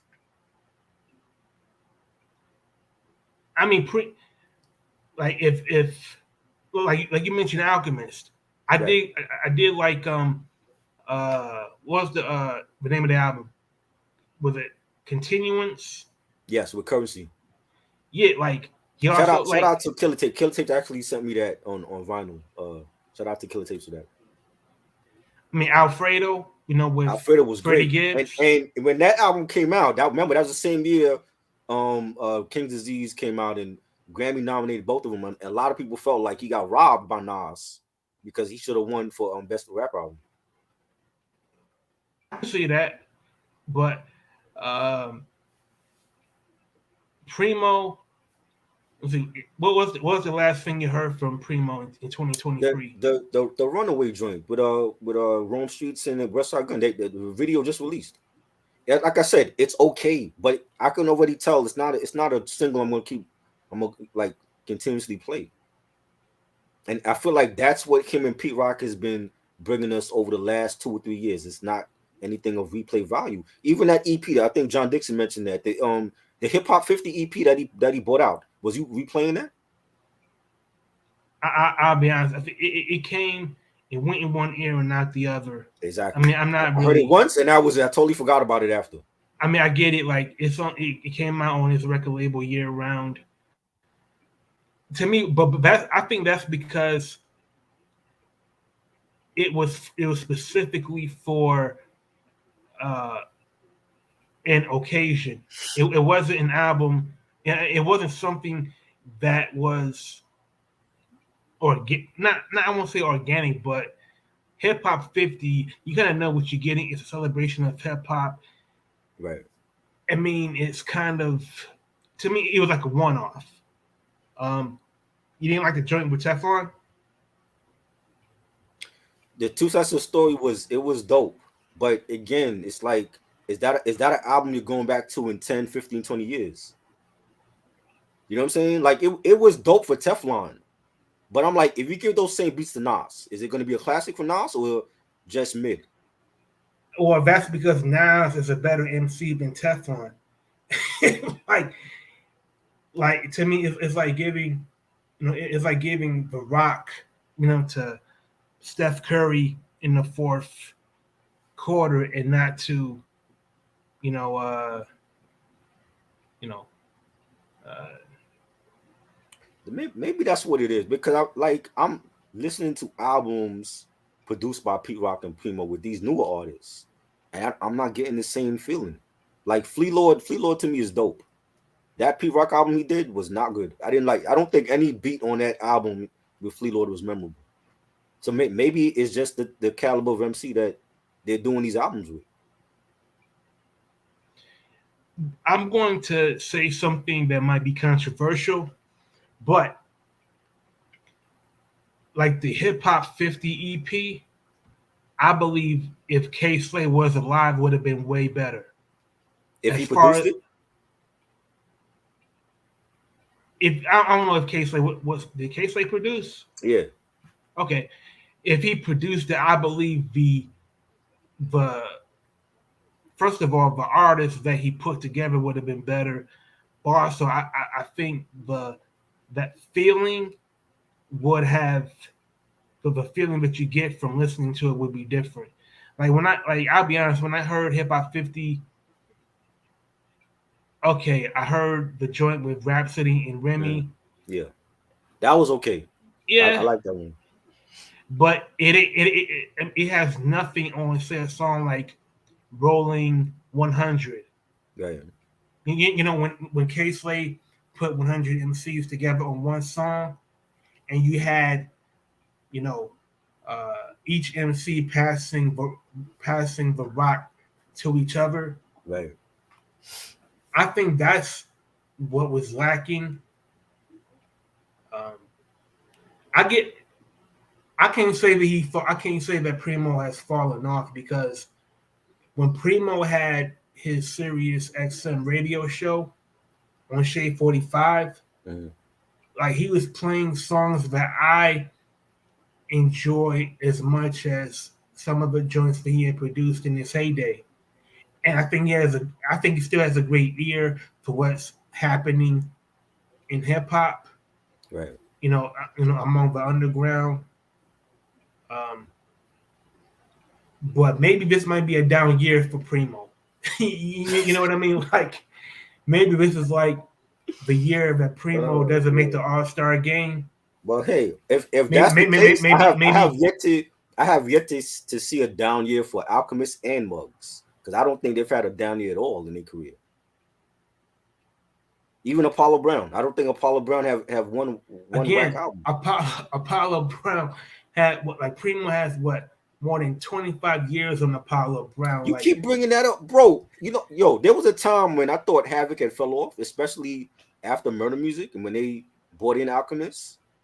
And even he admitted to that like when after Prodigy passed away, like he got depressed, he wasn't really making music no more. He found his sound back. Okay, his sound is back. That album he did, Wreckage Manor with Styles P, that was great.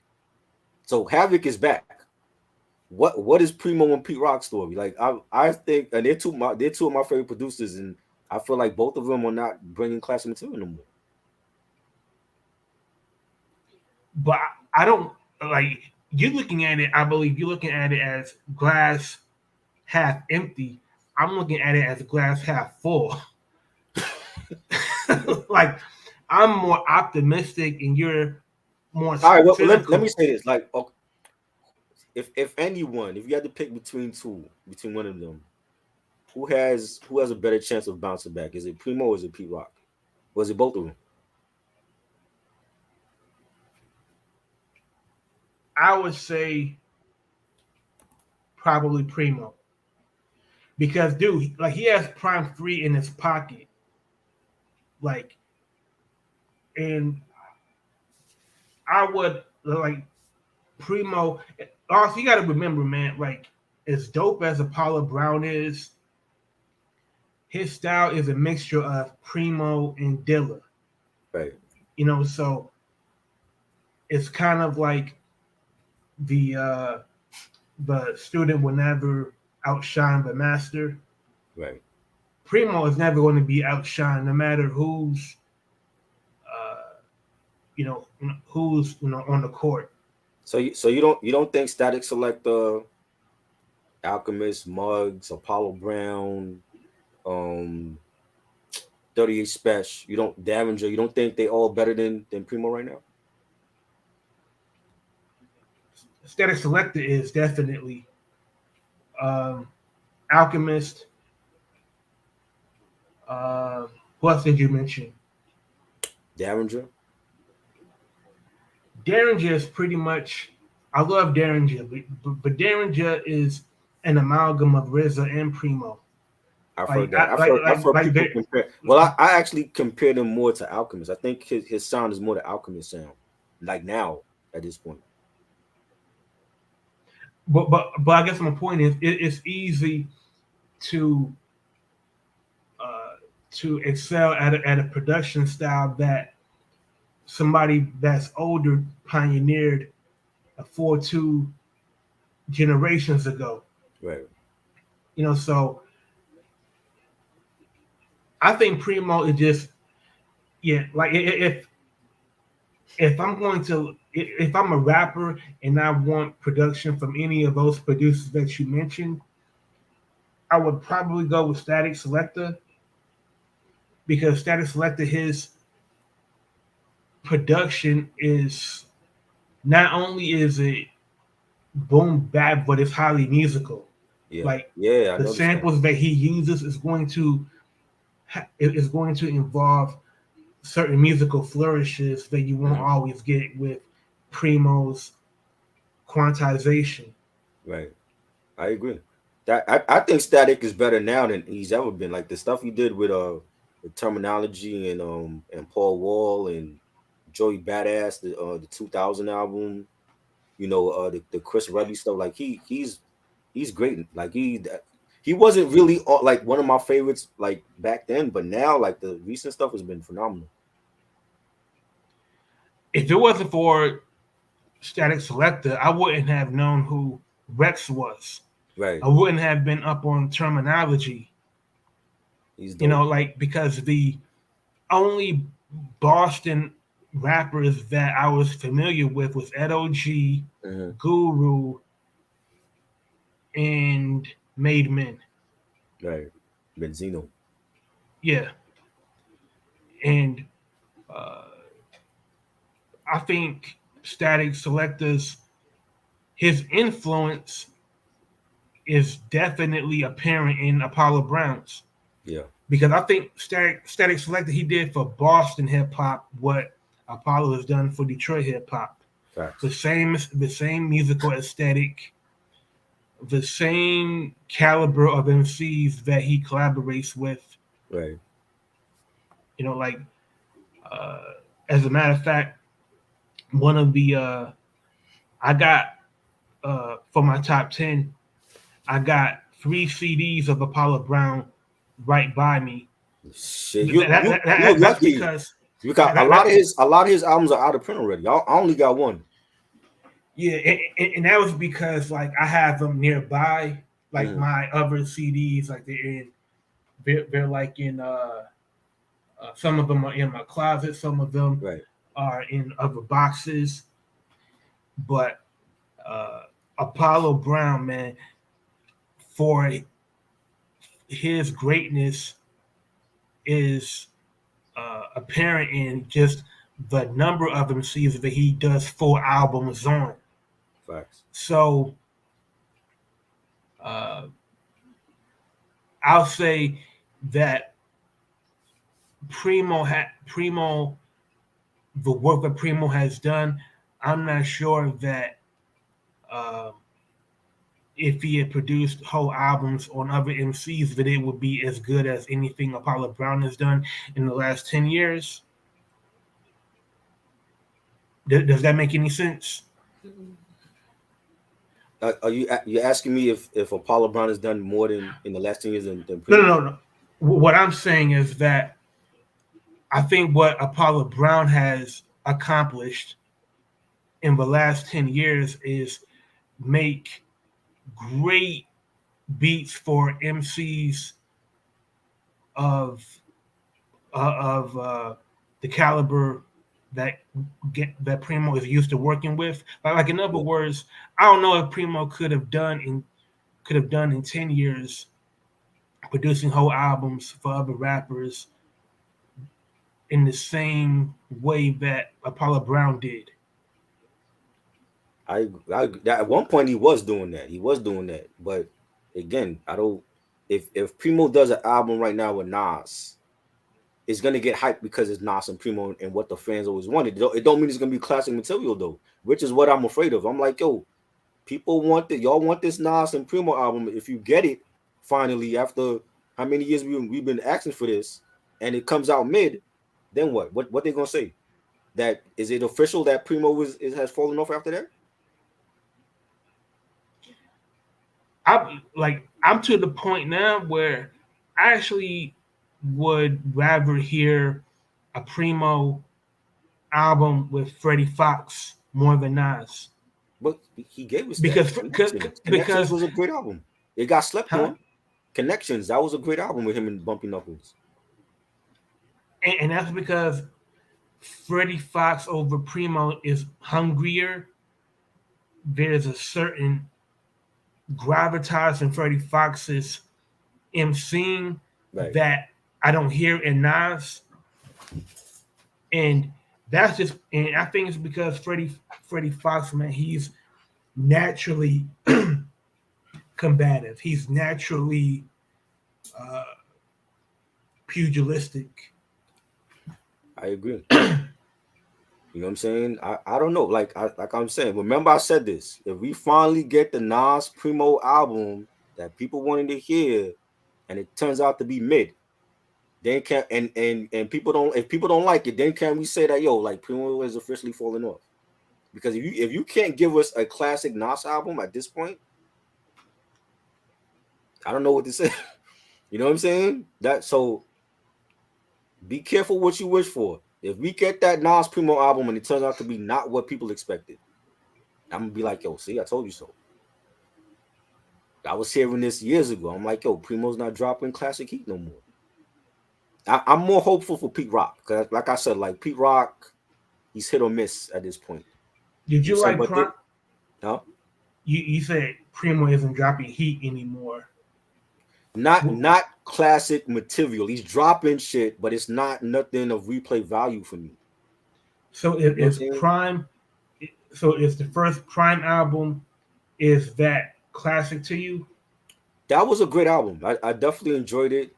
The second one was dope. There was some collabs I was side eyeing them. Like, you got 2 Chainz on there. I don't want to hear 2 Chainz with Primo. You know what I'm saying? It's Yeah. just that don't even sound right. You know what I mean? And I guess they were like going out of their comfort zone and collaborating with different artists. I mean, even De La Soul did that with their last album. You know what I'm saying? But I didn't even know until you just said it. I didn't know they were dropping a Prime 3. Hopefully it's good. Hopefully it's not mid. It's something I can continue to go back to and play. You know what I'm saying? But There is a again, caveat. huh? There is a caveat. Each Prime album, Primo samples only one person as opposed to chopping from different music sources. Right, So the first Prime album, he only used Adrian Young's music. right. Second Prime album, he only used Antoine Wonder's and Wonder's music to chop up and make beats for. Would it like would it make a difference if Primo was say sampling from Bootsy Collins' music Nah, library? that wouldn't make a difference. You know what I'm saying? I mean, you could. There's so many artists that sample from Parliament and Bootsy and all that. That wouldn't. You know what I'm saying? I think it's more of when you hear the track, how is that artist approaching it, and how is it sounding? Does it take you back to Gangstar? Does it take you back to the '90s and hearing when you first listened to the Sunrises in the East or Bahamadia Collage or Group Home Living Proof, MOP Firing Squad? If I don't have that feeling with Primo at this point, then I'm like, yo, something is missing. There's something And, wrong with it. You know what I I'm mean, you saying? mentioned Collage by Bahamadia. Guru Mm, was behind a lot of those mixes in the studio. right. It was Guru that produced Yeah. Total Wreck. Yes. So Uh, I think Premo's latest. I think Premo's work with West Side Gun. I'll admit ho hum about it because I don't think West Side Gun is going into the studio thinking, man, I'm trying to, you know, uh, deliver. I'm trying to deliver a fire verse, and I'm gonna tighten it and I'm gonna work on it until Right. it's perfect. That I think that might add I to the don't feeling that you're talking about as far as see. I Primo don't. may have I fallen don't. off. I don't know. I'm not in West Side's head, but it's like when you hear stuff that Pete Rock has done for him and Alchemist and J.R. Swift's, Conductor Williams, they gave him heat. You know what I'm saying? That to me is like I can go back to those joints. This stuff that Primo has done with them is I don't think it's been anything stellar. I, Westside Gun may be one of the rare MCs where he doesn't really need a lot of uh, what am I trying to say? Like I think Gun he shines when there's only like one music that's looped for one Right, bar over and over again. right. Like I think Primo like there's so much quantization in his beats, but Hmm. I think when Gun raps, I think it's like too much music. You know what I mean? It's Right, just like if you only make a beat where the track is just bleeping and something right, like that, I think Gun would you know do just as good at it. right. So, oh, Tyson said, "What about not? There was supposed to be a album produced by Primo and Pete Rock for De La Soul. What happened with? Well, I don't know if that's still gonna happen because of Dave passing, but I remember hearing that Say that again. supposedly there was supposed to be a De La Soul album produced by Pete Rock and Premier, like two different albums. But that was before Hmm. True Goy passed away, so I don't know if that's still they still planning on doing that. Last thing I heard was that they're planning on releasing the third volume for artificial intelligence. I, to me, I think the idea sounds better than the execution. For both albums. If I had to, if I think P Rock would do a better job at producing for De La Soul than Primo. Um, I don't. I yo, I really I can't can't I see can't because I'm like, imagine like Primo for an entire album producing for De La Soul. it's not like it can't be done. It's just that again, how would it sound? Will it be classic Primo or Pete Rock that we get with Dilla? Or would it just be, oh, they just did an album with them, people play it once and then they forget about it? You know what I'm Mm, saying? So I mean, until I hear it, you know, if I'm just saying, like I'm just uh, thinking out loud that when this is the first time that I'm hearing this. yeah, that was I heard that like before True Goy passed away, like last year or two, they were talking about doing that. Unfortunately, we're not gonna get that. I mean, we still get that album is gonna be positive news mainly because unless they use like True Goy vocals or whatever. But that happened. That was they were talking about that before True Goy passed away. I mean, they did that with the last Tribe Called Quest album. Oh yeah, right. That which was a good album. I enjoyed the last Tribe album. You know. Yeah, I mean, I Uh, was. I mean, I know a lot of Tribe fans. They were prepared to pull out the tiki torches and you know, you know, light the village up. oh man. But what I heard, it didn't do anything to embarrass, Right. you know, Tribe or it wasn't like, man, like this is going to be a stain on their legacy. Right. it was a good to me it was a good send off album. Like if they don't do another album as Tribe, that's great. They was a good send off for Fife. Have adding Busta Rhymes and Consequence to some of the songs was good, and they had some collabs on there, and I enjoyed it. I thought it was a good send off for the group. I agree. Supposedly there's supposed to be another Tribe album. I don't know how true it is. Um, I I I just happened to stumble on this when I was looking on Q-Tip's Wikipedia for something, and I saw like his upcoming projects, and they mentioned another Tribe album. So I'm like, I didn't hear nothing about it. I didn't hear him talk about it. So I don't know if that's fake or if he's planning on a new Tribe album. He just hasn't announced it yet. I mean, if he did announce it, I would definitely uh, listen to it. I mean, Q-Tip, he can work magic. He can work wonders. Right. But if it doesn't have no Fife on it, then it's just a Q-Tip solo album. We already Kamal, we already seen so what so happened you with don't want that. another Kamal We project? already seen what happened with that on Beats Rhymes and Life. A lot of those songs were just Tip. Love Movement. A lot of those songs just Tip. Amplified, the amplified Amplified, album. commercial album. Renaissance to me is his true album. That was the true album that he should have dropped, before Amplified. And then But he got the shelved but album. He got the Mhm. Amplified had to come out because he was signed to Violator, Right, and Chris Lighty wanted to rush the album out right, because because it Revival was. thing was a big hit. It took off. They didn't expect it, and Then they came Breathe basically and did the Stop. album around that single. And then came Breathe and Stop Right. right after So it. you know what I'm saying, and then he had the shelved album on Arista, the Kamal the Abstract. They but now it's finally getting released. It's released on vinyl, but they didn't like that album. So to me, Renaissance is always his rightful album. I believe he was at that time he was heavily involved with the Soulquarians, Yeah. the Roots, Right. Jay Dilla, Hmm. Erica Badu, D'Angelo, Yep. Bilal. So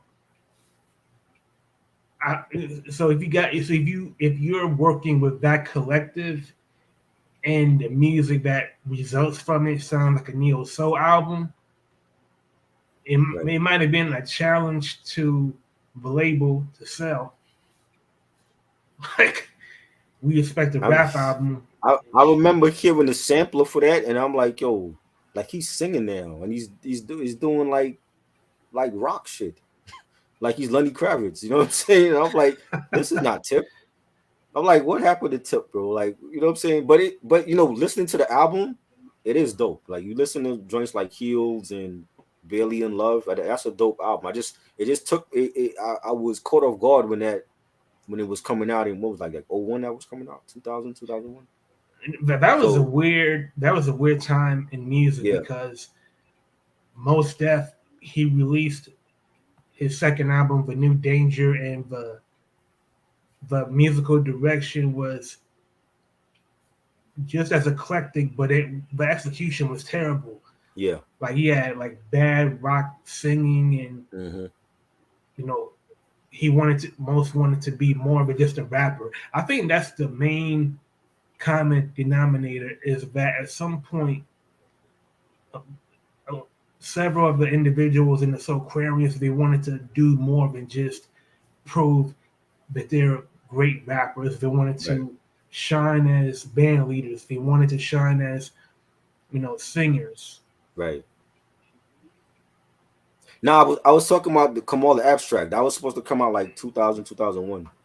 And then they shelved it because he had issues with Arista. They didn't like the album or something like that. But it got released on vinyl. It's like officially released on vinyl now. But for years it was shelved or whatever.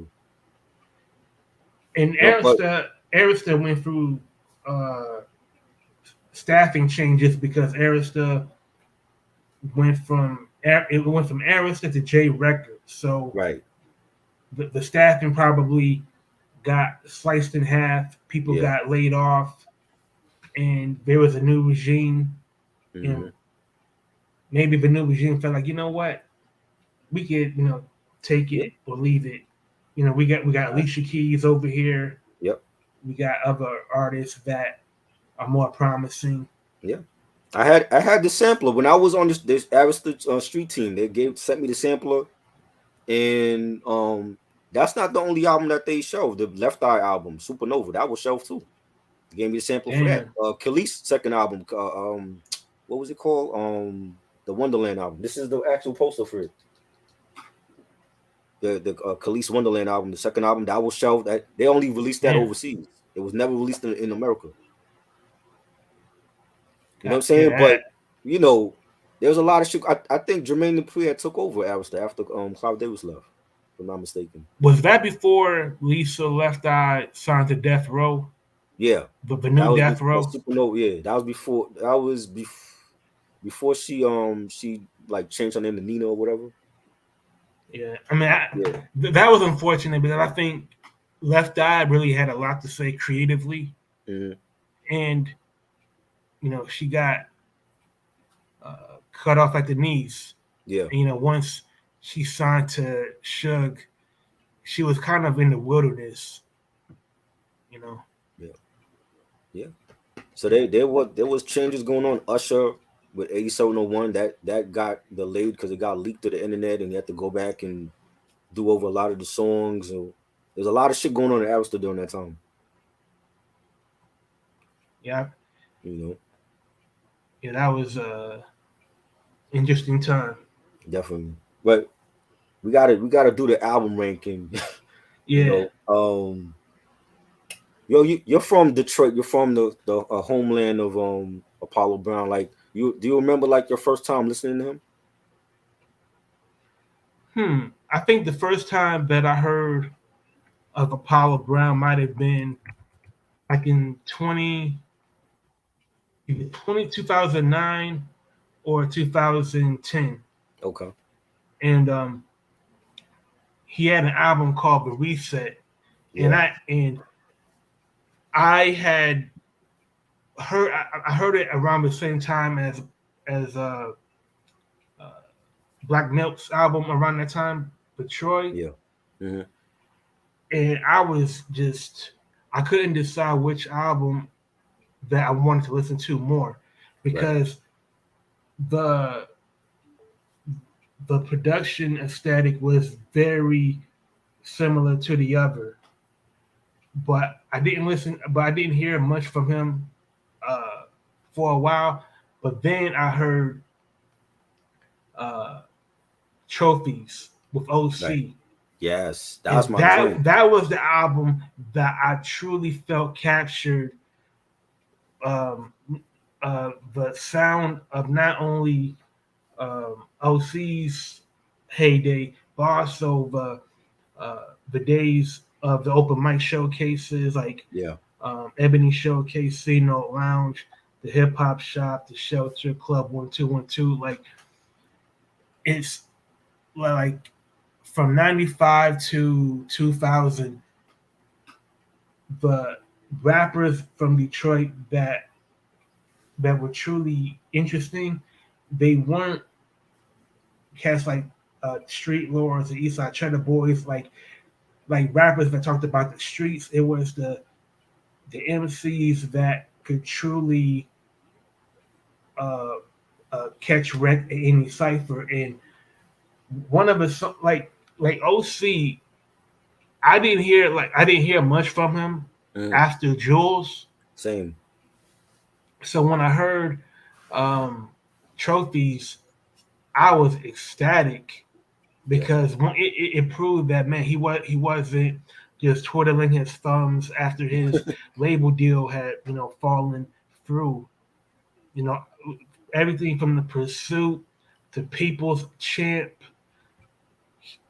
I felt like OC had found his footing again, and Yeah. I think Mellow Music Group is the perfect label for um, Apollo Brown because it's a boutique label, and uh, the agenda is very clear. Like this is a label that makes unadulterated rap music.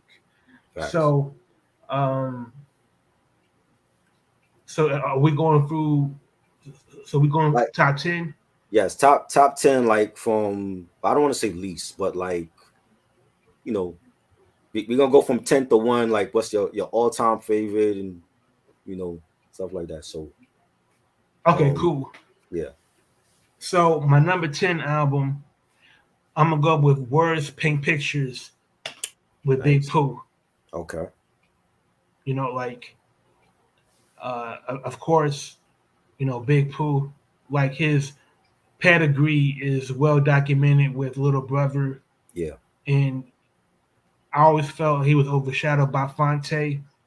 oh yeah, You know, and to be honest, Fonte is the best, MC from Little Brother, but Big Pooh is no slouch. facts.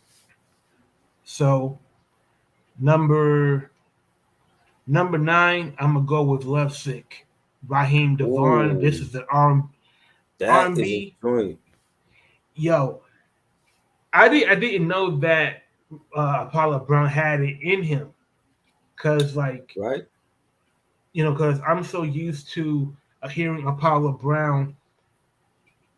I'm so used to hearing his uh, kicks and snares be Right. so thick and heavy Mm-hmm. that I didn't know that he could, uh, produce music that was softer, a little bit more mellower, uh, and it was a pleasure to listen to. And Raheem Devon was on my uh, he was on my radar again. Yeah. That album, when I heard it, I was like, if you could picture like Al Green, Isaac Hayes, Marvin and Smokey over Boom Bap. That's how it Exactly. was. It was tasteful R&B, which we don't get a lot of anymore. And it was boom bap R&B, like we used to have that when they called, New Jack Swing and hip hop soul. You know what I'm saying? Like it was R&B with a beat.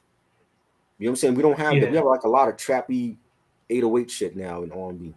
A lot of they beats sound the same now. You know what I'm saying? But this album was grown hip hop, grown R&B. I love, and I was like, yo, I can't believe they even did an album with Raheem Devon. To me, he's highly slept on as a singer. absolutely. You know what I'm And saying? like and like you said, so much of R&B, the songwriting is primarily about love and sex, and there's Yeah, more to sing about other than love and sex. And the music was very sophisticated. It yeah, wasn't just you know light synthesizers and drum machines and electro dance grooves. So I really really enjoy that. yeah. That was good. Um, my number 8 pick would be Everything in Between with Red Pill. Nice. Uh, that to me, I didn't. Uh, I wasn't really up on Ugly Heroes, to be Right. honest. Yeah. But man, that it uh, when I listened to it, I felt like I had just discovered, discovered someone new to listen to. Of course, they had a track record before I heard them on Everything in Between, but it was just a breath of fresh air. Yeah. Like uh,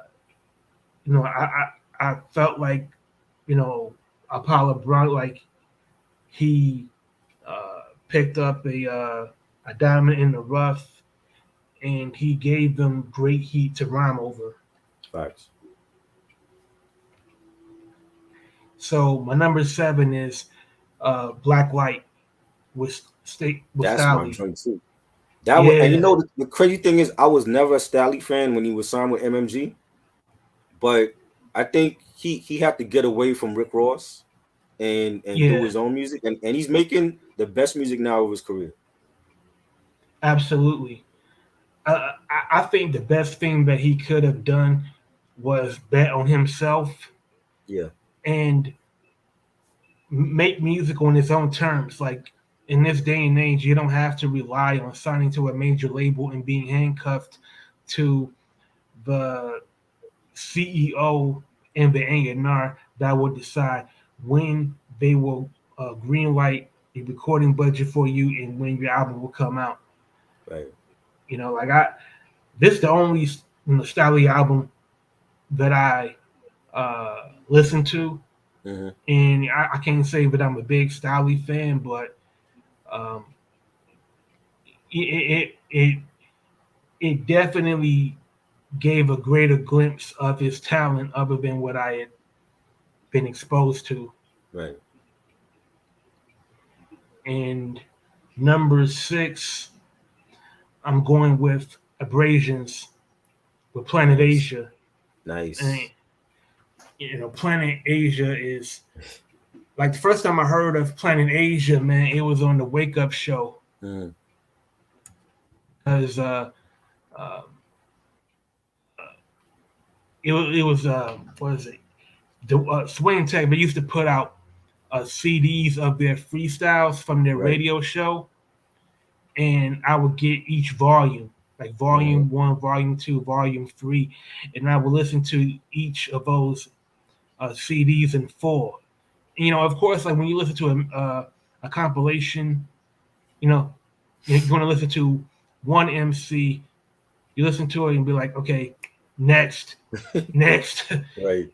But I kept listening to Planet Asia, Hmm. and when he was with Lupac, he just sounded so distinctive. Yeah. And for him to be from the West Coast, and he sounded like he didn't sound like he was a gang banger. He didn't sound like anything from Snoop or West Side Connection. It was just beats and rhymes, and the syntax of what he was talking about. Right. It was now linear, but it was still fascinating nonetheless. Definitely. And he So and he has a new album coming out with Planet Asia soon. So yeah, I mean, and he's very prolific. yeah. I think this is the great thing about making music in this day and age. Like I said, is that you're not handcuffed to any label or uh, any uh, corporate structure where you have to get approval through so many departments from legal to radio, Right. publicity, blah blah blah. Uh, yeah, Planet Asia is incredible. Yeah. For sure. Um, Number five is The Easy Truth with Oh Sky man, Zoo. that is my favorite Skyzoo album, hands down. Yo, I to me I kind of vacillate between The Easy Truth and Retropolitan, Hmm. but I like The Easy Truth because it's a lot more introspective, Yeah. and Sky Zoo, he's a great storyteller and a great writer, Right. and like uh I heard it, I played it, I can't tell you how many times I played it in 2016. I'm still playing it. I Yeah, need a physical copy of that album. yo, like you could probably, I'm sure it's like on Discogs somewhere. Yeah. Hopefully, cause shit, man, it's hard to find a lot of Apollo Brown stuff. Yo, uh, and I'm glad that I was able to pick up a lot of Apollo Brown's music Yeah. early, because now it's like you had to pay like import costs, to buy an Apollo Brown album Hmm. domestically. It's crazy. Yeah. So number four, uh, it's an album from a certain Bay Area lyricist, and he used to be a battle rapper. Okay. And the album is called No Question by Locksmith. Oh, Locksmith. I did hear that one. Yeah, Yo, bro, that's a good one. it to me when I heard that album, it was like, man, like I see Locksmith on IG, and Hmm. he has a thing where he drives his car like an Uber, and he rhymes in it. Right. and uh, the same thing that he rhymed about. Now he rhymed about on No Question. Everything from uh, you know political parties, Mm, the uh, government policies. It was very political. yeah, Like kind of like the what is it the Fox what is it the Southern Wolf or the Northern Fox, but the syntax was racism is always going to show up, uh, you know, whether you are part of the Democratic Party or the Republican Party, whether you live right, in the southern states or whether you live up north, and he was able to link all of those historical uh, uh, stereotypes and condense it into his. It was like listening to a musical dissertation, about America at the time. right. Facts. So now I'm at my top three, Okay. and let me break out. Let me break out my CD.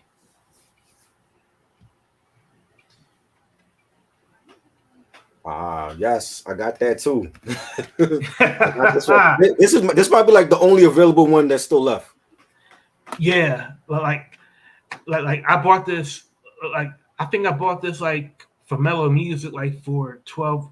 It was like it was 12.99 Okay. and came up to like $15. But man, I Yeah. was so happy. Like I never opened it because I got it. I listened to it on YouTube. I got my Right. own way of. I just I don't want to uh, This break the this is plastic. what the CD looks like. It's yellow. So Okay, yeah. yeah. Yep. See, like to me because I know that these are rare now. They I are. didn't want to. They are. I didn't want to break the seal on them. I had this on. I found this on Amazon. Was having it for like maybe $8, $9. So I'm like, yo, I had to get it because if I don't get it now, it's gonna be out of print. So they just happened to have it one day. I'm like, yeah, let me get this joint now. Absolutely, man. You know. And I think this is the Brick Bodega Chronicles. To me, I think that's Joel Ortiz's best Yeah, album. definitely. But the problem is, a lot of people don't remember Joel Ortiz's music pre Slaughterhouse. Yeah, So I think Mona Lisa is the best album. I think so. It's the best solo album of his after Yeah, Slaughterhouse. I agree for sure. Definitely. Like I played that like a lot when that came out. I was like, yo, like he found a producer to match his bars. You know what I'm saying? And Absolutely. I think sometimes that could be like the problem with some MCs where they don't have a producer that fit their rhyme schemes or whatever. But Joel, man, he's dope. He's severely underrated, and he's come a long way. And like every time, like when I hear the song Reflection, I feel like I can visualize Cooper Projects, Right. even though I'm not from New York. He talks about Cooper Projects in Brooklyn so Hmm. much. I feel like I know his Oh granny. yeah. I feel like I know his childhood, like him, listening to hip hop on his Walkman Right. headphones and just battling for respect. And I'm gonna tell you, man, like my favorite songs from this album, Hmm. "Grace of God" That was fire. moves me, man. Like That was fire for sure. that's a very moving song. Definitely. And um, of course, "My Block," That was dope. man. Like, Enjoy that beat. and of course, like the single, Hmm. you know, uh, the single "Timberland Up," man. That was dope. That was it lived up to the billing of this album, man. And The great thing about it was that the remix featured who? That was who's on the remix? I forgot. Crooked. Oh, Crooked Eye. That's right. Okay. Yo, cause when I heard the remix, I'm like, yo, this sounds even. Crooked just added another layer on top of a cake Right. that was already delicious, but now it's like Facts. it's so beautiful you don't even want to cut it. And one of my favorite songs on there was That Place, where he talks about Hmm. going into the hospital and how like he was always, anytime he went to the hospital he was always afraid and he didn't want to be there, and like he was talking about like his baby mother, having his kid. And then he talks about in another verse where I think it was his pops that passed away. He talked about like being there for like a family relative, and they had passed away in the hospital. So he didn't like to be in the hospital. I don't like being in the hospital for loved ones either. So I definitely could relate to that song, and that whole album was phenomenal though. And I totally agree with your sentiments 100%. I think I can't be in the hospital uh, to me unless it's for somebody of of my immediate family. Yeah. Like I can't bear to be in the hospital. Hmm. I don't like the sterile environment. I don't like seeing people in pain. Right. It just enough said. But back to Timberland Duck man. Yeah. When I heard, like I thought, man, before Slaughterhouse imploded, I thought Slaughterhouse would have made a great trio. With What him, What do you Crooked think? Eye, and Joe. No, no, no, no. Royce, Oh, Crooked, and Joel because yeah. Joe had retired. Right. Right. Even with them, it was like listening to those two albums, and it was like the first one you could tell they were definitely going for mainstream and radio play. I remember one of those videos they were playing like on MTV all the time. I'm like, that's not their sound. But because they're on a major, they gotta promote it like they're a mainstream, group. And I think that's why a lot of people didn't like that sound of that album was they promoted them like they were a mainstream act. You know what I'm saying? That, great point. And I think when Slaughterhouse signed Shady, they did what a lot of MCs would have wanted to do, which Right. was sign not only to a major label, but sign to a label and have your music uh, uh, cultivated by Eminem. Hmm. But wanting it is one thing, but actually having it done is another. And I think Slaughterhouse time on Shady Records is a cautionary tale. Facts. Yeah. Then they had you remember they had the falling out. Joe had the falling out with M because the unreleased album. They supposedly have an unreleased album with Just Blaze that's in the shelf too. Glass And House, huh? Glass House. Yeah, and there was some when Revival came. Revival actually today's the anniversary for that album. When that came out, Joe supposedly told M that it was trash, and M didn't like it, and that I think that's what started with the whole beef. But there was some shit about how Joe said that M didn't pay them for that album, and he felt like they owe him money, but he was like, what recoup money do we owe you? The album never came out, so what do we owe you? You know what I'm I saying? think So I think Eminem said that "Welcome to Our House" it didn't sell enough mhm, to recoup any money right, for them to uh, receive any royalties from. right, And in fact, Shady Records they greenlit a recording budget to do a second album, and that album never came out. right, So they was already in debt. So how can you give money for an album that didn't sell, and you have to and you're still in debt for the and first and second he album. also made, he said it was part of that was his mistake because like he let them go off and do other projects and do whatever, and they didn't check back with them for like weeks and months. So he's like, where the hell is the album at? You know what I'm saying? So like Royce is off doing Prime and Joe doing other shit, you know, and he didn't. They wasn't checking in with him. So he was like that. That was like part of that's like on him because like they signed to your label as the Yeah, executive. You supposed to that's check bad in. communication. Yeah, you supposed to check in on your artist. Like yo, like where's the third album at? You know what I'm saying? And you got Just Blaze producing it. So it's like, you know, will we ever see that album? Well, Slaughterhouse left Shady Records, Right. so that music belongs to To M. Shady Records, and Yeah. I don't think it'll ever come out because I don't think uh, the uh, the producers weren't paid for those sessions, and Mhm. there would have to be a lot of I's dotted and T's crossed. Right. You know, It's but crazy, man. my second, okay, Yeah. my my top two album is a certain MC from Carson, California, Mm. and his first album is a certified classic. And I know who it just is. as a just as a hint, I know who it is.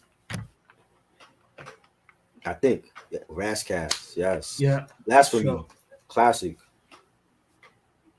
I love that album cover. yeah, with the American flag, Yeah. That's dope. and like I said, I didn't want to unshrink, Right. but shrink rap because like because the music I already have on my computer, Yeah. but man, like this, I mean, how to kill God, man, like Man. it starts off, it starts off with a banger, man. Not just, but something that's truly thought provoking, something that um, it's it's an uncomfortable topic to talk about, Yeah. because it can be considered blasphemous. Hmm. It can be considered, um, uh, you know, sacrilegious. But uh, I thought this was great writing, and I felt Oh, like yeah. after everything that Razcast went through, like Golden Child not coming Hmm. out on priority, and then him Right. going to jail for DUI. Uh, That's what it was. But was that when he was on the run from the cops and then he came to New York? yeah, that was right before he had went to jail. It was Okay. right because it was right before he had turned himself in for that DUI. Right. Um, I love the song "Deliver Us from Evil." That was That's a fire. close. That, to me, it reminded me of Nature of the Threat. Of Yeah. course, it's not as long as Nature of the Threat, but the syntax and the sentiment was there. Yeah. And like um, this is this is a very good. This is a very great album. Like Definitely. Razzcast bounced back, and I don't know how you feel, Uh-huh. but I kind of felt like Giraffe Pussy could have been better lyrically. Right.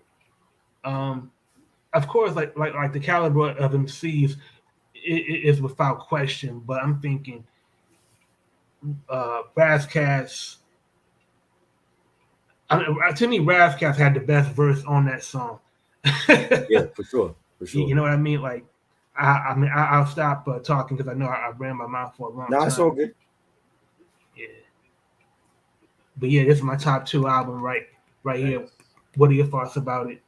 I think after Soul on Ice, that's his best album for me because like me and Reg we did a album discussion on Assassination last week. I did not like that album. Yeah, I did. You know, and I remember hearing it back in the day. I don't remember it being so bad. Like he definitely was going. He was But trying to definitely this cross over. album, Yes, he was definitely trying to cross over with that album. Like there was some songs on there. that reminded me of like when I'm listening to like Exhibit with Restless, but it worked for Exhibit. It didn't work for Razzcast. When he's talking about jewelry and bitches, I'm like, this ain't Razzcast, yo. I got Restless on cassette Mhm. right in front of me. I can't pull it down. I love that album. Like it was promoted a lot because he was associated. He wasn't on Aftermath, right? He was No, associated he, with he them, was still on Loud, but Dr. right? Dre executive Dr. Dre, produced it. right? And having like Eric Sermon on there and Eminem snooping them, that was a great album. But I think he like songs like those, like he did those type of songs better than Razzcast did. You know what I'm saying? And I felt like because maybe Soul on Ice wasn't a commercial success, he said, "Fuck it, I'm going all in. I'm gonna have Dre on this album," and you know what I mean. And I didn't care for that album. You know what I'm saying? But then he got back with a Van Gogh had issues, but Van Gogh was dope. The Golden Child joint I enjoyed. You know what I'm saying? And then like when he took that when he was like on the run from the cops and he came to New York, he was still doing like mixtapes and EPs and stuff. You know what I'm Yeah, saying? But I felt like with this album, I feel like Apollo Brown is that producer that got him back to where he should have been. You know what I'm saying? And, and, yeah, and even like you mentioned, like with OC, I got the Star Child album. Star Child was okay. It wasn't great. His first two albums were classic, and then Bon Appetit, I slept on that. His other stuff was like hit or miss. But again, Apollo Brown got OC back to where he should have been with trophies, and those two albums were phenomenal. I totally agree. Like as far as um was it Assassination? Yeah, The title song to me is classic Razzcast, like classic right. Razzcast being an asshole, being a jerk, like being ultra sarcastic. Mhm. Um, uh, I think Ghetto Fabulous with Dr. Dre and Mac 10. That was his radio joint though. He was crossover. He was going for crossover appeal with that. You got Dre at that time. If you got Dre on that song, you was looking for a lot of play with that. I That hate to same. say it, because man, like I love Razzcast and Exhibit. Exhibit came Mhm. out with 40 Days, 40 Nights in '98, Classic, classic. and I got that album. But to be Mhm. totally honest, Mhm. I like 40 Days and 40 Nights more Yeah. than Assassination Oh yeah. What you because, see is like, what you get. Los Angeles yeah, Times. What?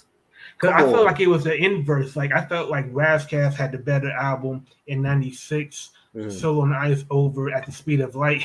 Right. But then uh, Exhibit, he learned from the first album, and Mhm. then he accomplished way more. I mean, I think 40 Days, 40 Nights sold more, Yeah. but like you said, what you see is what you get. It was on BET all the time. I Yes. think it I saw was that video every nominated day. for a Source Award. Mhm. Yep.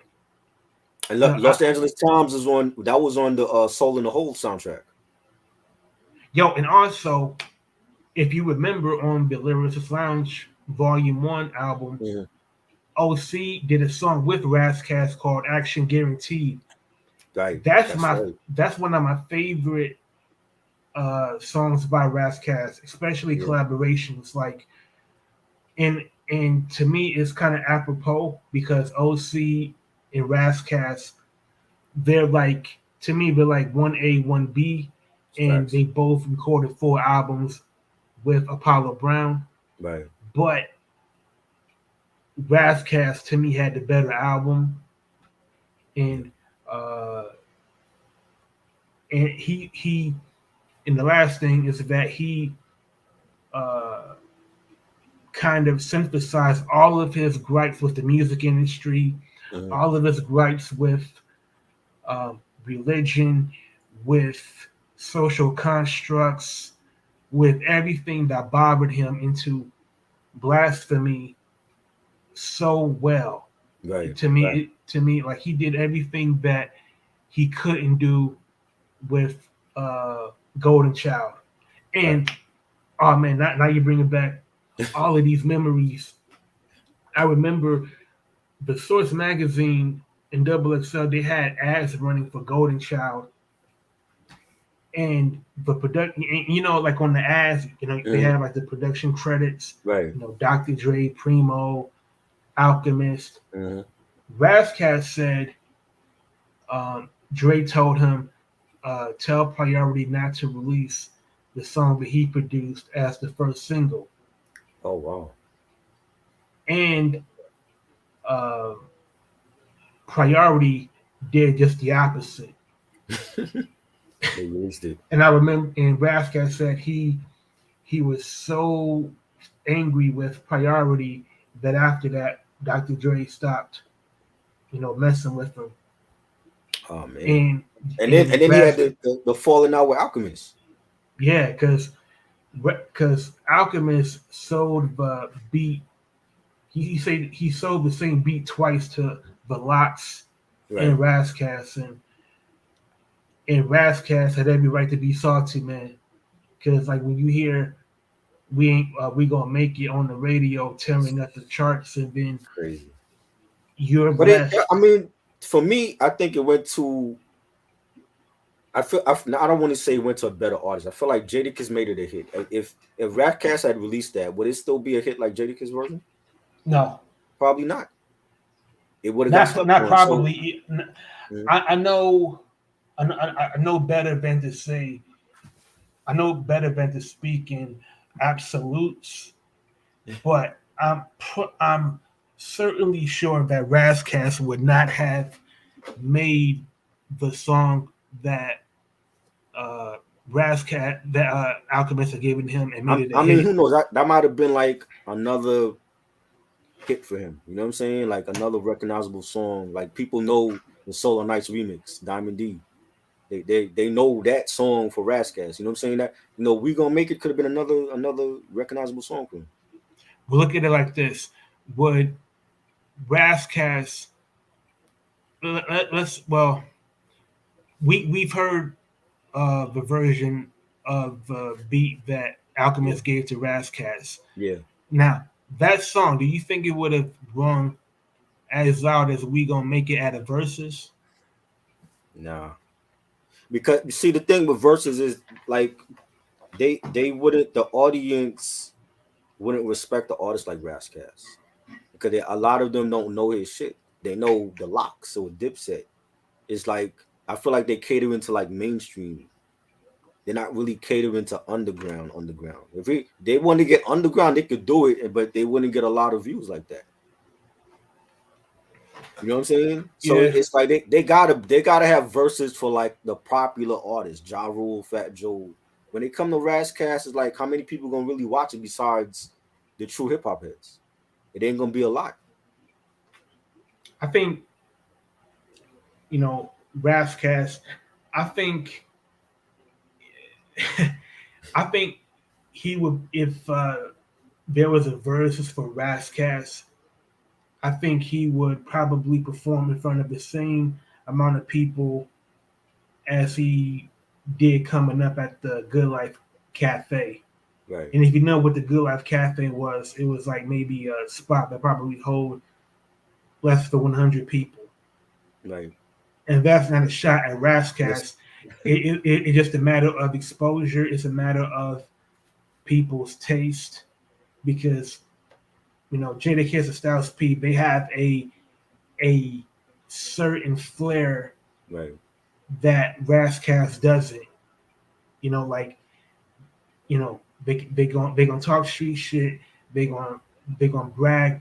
Uh, Everything that Jay Z can do, Jada Kiss and Styles can do.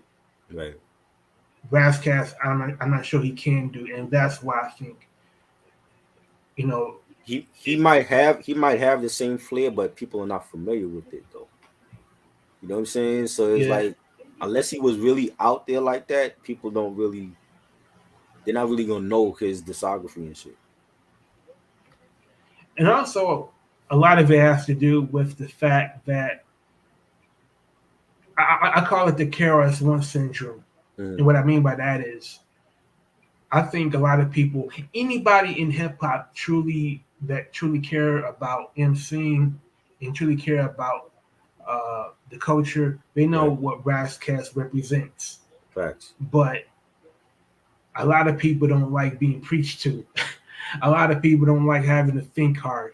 And Right. like if you like what's going to appeal to the masses, you know, Valot's doing "We Gonna Make It," or uh, a song like damn, uh, Interview with the Vampire.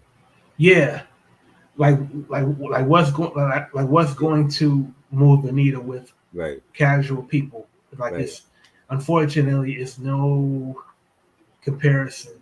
Hmm. I agree. And my last album, well, my favorite album by Apollo Brown is this. Oh yes, fire. That's a dope one. I like the album cover too. And a little some backstory about the Hmm. album cover. This is a shot of downtown Detroit, and this Right. is Fort Street. Okay. And to the right, uh, to the right, behind it is the post office. I know this because I used to go at I used to work downtown. Right. So nearby is the post office, and to the right, going towards uh, to the right is the Detroit River. Oh wow. So this has a lot of sentimental meaning, and also further down is Wayne County Community College, where I went to school at.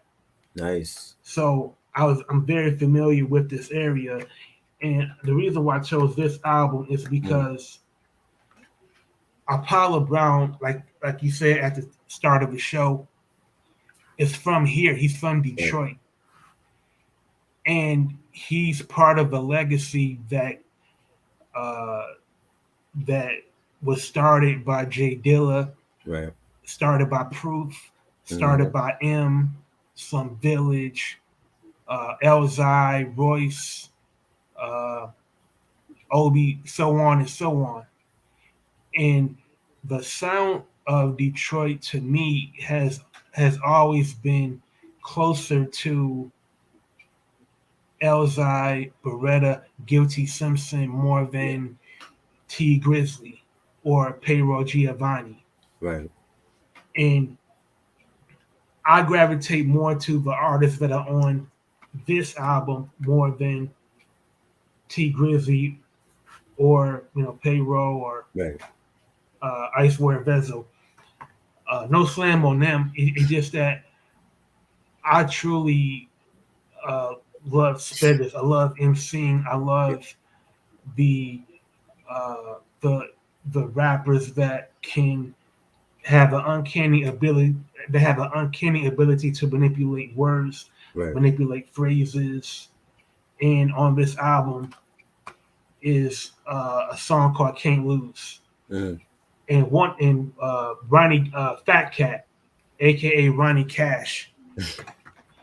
If you haven't heard of this song called "They Don't Care About Us," it's one of Jay Dilla's best beats. Okay. Fat Cat was on the Welcome to Detroit compilation that Jay Dilla produced for BBE, Yeah. and Fat Cat is dead nice, and he came from the same scene as Elzai Proof, Hmm. M, Royce, and all of the artists on here are incredibly creative, incredibly uh, uh, uh, you know lyrical. For lack Right. of a better term, Kid Vicious, Super MC, like uh, of the Almighty Dreadnoughts. Yeah. There's an like this is pretty much a history of Detroit hip hop from the '90s to present day. And um, I feel like Apollo Brown he did for Detroit MCs what Static did for Boston hip Right. hop, and um, he even got Trick on it. Oh yeah. you, Yeah. you Trick. know, like the guy that created Hmm. uh, uh, but no fly zone. Yeah. Uh, I remember hearing that story. Like they people couldn't come to Detroit without asking them and shit like that. yeah, it was pretty much a way of taxing Mm, artists that was doing business in Detroit and wasn't breaking bread. right. So uh, this is my favorite album by Apollo Brown. It So captured um, it captured the feeling of living here. right. So uh, and uh, this is probably I think this might be his best selling album. Oh wow. Okay. I could be wrong under his own name because this isn't an album that he did with another artist fully. Right. But I can't speak enough about this album. So that's my top 10. All right. My 10 is Grandeur. That was a dope album from him.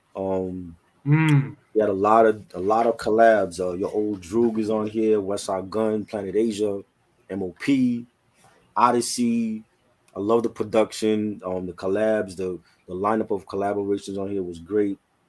Definitely one of his best albums. When it wasn't a collab album, it was like his own album, but he had like different various artists on here. Number 9 for me was an album that came out. I think it came out earlier this year. Fillmore Green, the Cost of Living. hmm Definitely a solid album. I love a lot of the production on here. Just a phenomenal album. You got joints like Just Imagine, Promises, This Is Me, Paradise with Evidence. That really he has like only two, I believe, two collabs. There's Evidence and Rashid Hadi, and the Evidence joint was fire, and I'm a huge Evidence fan. Um, Number 8 was a instrumental album called Clouds. Clouds, I heard Clouds many years ago on YouTube. I was like listening to like different instrumental albums, and I came across that one. And it's one of those albums that I don't hear like a lot of people mention, but the his production on there was great. If you just want to hear like just beats, that was definitely an underrated instrumental album. So Clouds is my number 8. Number 7, like you had mentioned before, Lovesick with Raheem Devon, highly underrated neo soul singer in my opinion. And like I said, it was like a old '70s R&B with boom bap, and it was a phenomenal album. I enjoyed it. Number 6 is Rascast and Apollo Brown, Blasphemy. To me, his best album since Soul on Ice. Definitely enjoyed that project and the production on there, and Ras, just speaking on a number of different topics, including religion. Um, Number 5 for me was Stally, the Blacklight album. I enjoyed that album. And I'm not a Stally fan. I remember him from MMG with Rick Ross, and I think once he left Rick Ross and that label, he's putting out better music now. And again, the production was phenomenal. The tracks was great. Stally, I think he's underrated, but I need to hear more stuff from him. But he definitely shined on that project. I love the album cover too. It was like really colorful, and it was like a throwback of like '70s like art, like graffiti and stuff. Um, Number 4 for me is Planet Asia, and Anchovies album was definitely one of my favorites. My some of my favorite tracks was Duffels and Tiger Bone, Panties in the Jumble. That definitely production was great. Planet Asia is killing it right now. I can't wait for the new project Sardines that's coming out soon. Um, Number 3 for me was OC and Apollo Brown, the Trophies album. Again, like his best album to me since Jewel's. I think he killed it lyrically. The production was on point. A lot of bangers on that. Number 2 for me was Joel Ortiz and Apollo Brown, Mona Lisa. We talked about that already. That place was like one of my favorites. Brushstrokes was dope. Reflection, My Block, phenomenal album. And number 1 for me is Sky Zoo and Apollo Brown, The Easy Truth. Like to me, it's my favorite Sky Zoo album. I love the production. One in the Same, the first track on the album, that was a great album opener with the pianos and the bass line. You know, Visionaries was another fire track. He also had a track on there with Stretch and Marbito. He took like a clip from like their old show and put it in the track, and that was just a five night classic for me. I love the album cover with like the shoes on the lamppost and shit, and fire. That definitely it's so many great albums from Apollo Brown, but I'm like those are like my best like 10. You know what I'm saying? So But that's a great 10, man. thanks. Like a lot of our picks, wound up being the same, just in Yeah. different order. Yes. It was hard because it was like I was like the Skyzoo album was gonna be in the top three, and I felt like that about the Trophies album and Anchovies. But it was hard because I was like, yo, there was like ones I left off. The Locksmith one I left off of that, the No Questions joint. Um the Shay Noah joint, that one I left off. I think that one is still available too. I think that one you could still purchase. But yeah, Shay Noah was dope on that one. And as God intended. That album was fire. There was a I lot. left off I left off the Brown Tape by Ghostface, but it was too Bronte, short. yeah. Somebody mentioned that in the comments too. The It Bronte. was just too short for me. Yeah, you know what I mean? And he's a now before we go, like who's an artist that you could hear Apollo Brown do a collab album with? Is I anybody? got Cause I got a I got few. Like I hey. was saying Hmm. Nas and Apollo Brown, maybe, you know, introspective type of album, like, you know, growing up in as a kid in Queensbridge. You know, I can hear Nas with Apollo Brown, you know. I I don't got a know. name. Uh-huh. I got a name that's off the beaten path, Right. and it's Pharaoh Monch. Pharoah Monch. That's a good pick. I like that one. Because I think Pharaoh, he like Pharaoh, what he can do with Apollo Brown Hmm. is he can obviously spit, but because Pharaoh Monch can sing, he can vocalize. Right. I think Pharaoh would work with Apollo Brown on having certain things in the mix Yeah. come out at certain times during the song, Right. and I think uh, if and I truly believe that Apollo Brown, he can work. He can make a magnum opus for Pharoah Monch Yeah. because I got a lot of Pharoah Monch albums. You know, Yeah. um, uh, the PTSD album, Hmm. the one with Rapid Eye Movement with Black Thought, Yeah. and the joint that he did about asthma with Jill Scott. But I don't think I heard that. but as far as like just rapping Yeah. with no breaks and just rapping like rapping for Bloodsport, I think Apollo could make his best album since Internal Affairs. Yeah, that would be something. Definitely. And and you know, I'm always good for having my cassettes on deck, Yes, I man. know you got the Eternal Fears for cassette. Ah man, classic. Classic Man, album, man. That's when Ruckus was in their bag. They was dropping that and Black on Both Sides. High and Mighty. Like they was not missing. and I'm glad you said that, man, Mhm. because Rockets, they kind of, in my opinion, in some ways, they picked up the slack from Duck Down. Yeah, Because the last album that I liked from Duck Down was Operation. yeah. The Uh, first wave, I think a lot of people feel the same. Like the first wave of releases were like their best shit. They get to the second, the sophomore releases, it's hit or miss. yeah, I mean, to You know, me, um, I think the second Boot Camp Click album was, yeah.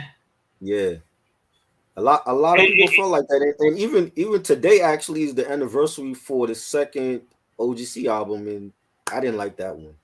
And we haven't gotten nothing from them since that second album. And like I think what Rockets did early on, with uh I don't really company flow is like whatever Mm, underground is, yeah. company flow is below that. What Warzone is the only exception because I actually liked Warzone when that dropped. They had Yeah, like the whirlwind joint and the two turntables and the mic. The was it Onslaught with Busta Rhymes. That was a fire album. I don't know if it was the promotion or what, but other than that, the second Helter Skelter album I wasn't a fan of. that was OGC in second album, '99. yeah, I didn't like none of those the second releases from those artists. And and Buckshot solo album, BDI Thug. Mm. It I, was okay. I have that album too. It was yeah, okay, but I think Tupac gave him the name for that album because he used to call he him the did. BDI Thug. Yeah, Yeah, like I think the what's kind of bittersweet about it was mm, that Tupac truly had respect for not only Buckshot but Duck Down yeah, as a record label, as a crew, right. and I truly believe he admired Duck Down because he saw up close how Death Row was ran like a dictatorship, Mm-hmm. whereas with Drew High and Buckshot, Right, everything was ran democratically. right. That's why like Sean Price never left Duck Down Mm-hmm. And they all because like family. They do everything together. exactly. You know what I'm saying? And And the that's one why they have that. in the One Nation album, he Yeah, was trying he was trying to make uh the recording process close to a family, right. like he had like Greg Nice. Yeah, I mean, like Greg Nice I talks remember. about how when he came out to Cali, Tupac embraced Greg Nice and Buckshot and Smith Yeah. and Wesson Mm-hmm.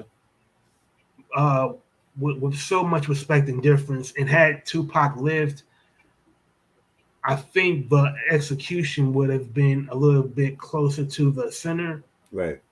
Because BDI Thug, I mean, it's okay, Yeah. but I think uh, Buckshot was clearly affected Mm-hmm. personally by other Yeah. things, and Now he's made better albums with Ninth Wonder, like the yeah, Formula. That is a fire album. That's an album that I might have to do a review on that because nobody mentions that album. yo, Um, yo, uh nobody mentions survival skills with yeah, Keras Buckshot One. and Karis One. That was a fire album. I think I got that somewhere. That was a fire album. Definitely. I enjoyed that one. Um he has some joints. Definitely his solo career slept on, but like the second wave, Warzone was great. Sam mentioned the Dirt album. Dirt album was fire too. But at that time they wasn't working with the Beat Miners. They had like a falling out with them. Yo, you would know this better than I would. Mm. Like, uh, what was the album that Black Moon? The lead singer was "This One's for You." For the people that I know the song was "This One's for You," but which That album was was that that from? was on. I believe that was on Total Eclipse, the Total Eclipse album. Cause there's a Yo, video for that. There's a video for that. the reason why I asked is because Mm, I remember hearing "This One's for You" mm, on a local show here called Mark the Spark, and right. Mark the Spark played I remember all of him. the The producer, underground. Huh? the producer guy. No, no, no. He was a DJ. Oh, okay. Yeah, like he was a There radio. was a producer named Mark the Sparks. I thought it was the same person. Nah, Okay. but he was like a radio personality Right. that played underground hip hop Yeah. after midnight on the weekends. Mm, And I heard "This One's for You," and yeah. this was before the internet, Yeah. so I didn't know what album it was on until I, like I months want to later. say I want to say Total because the video has like cameos like a Tretch from Naughty by Nature is in that video.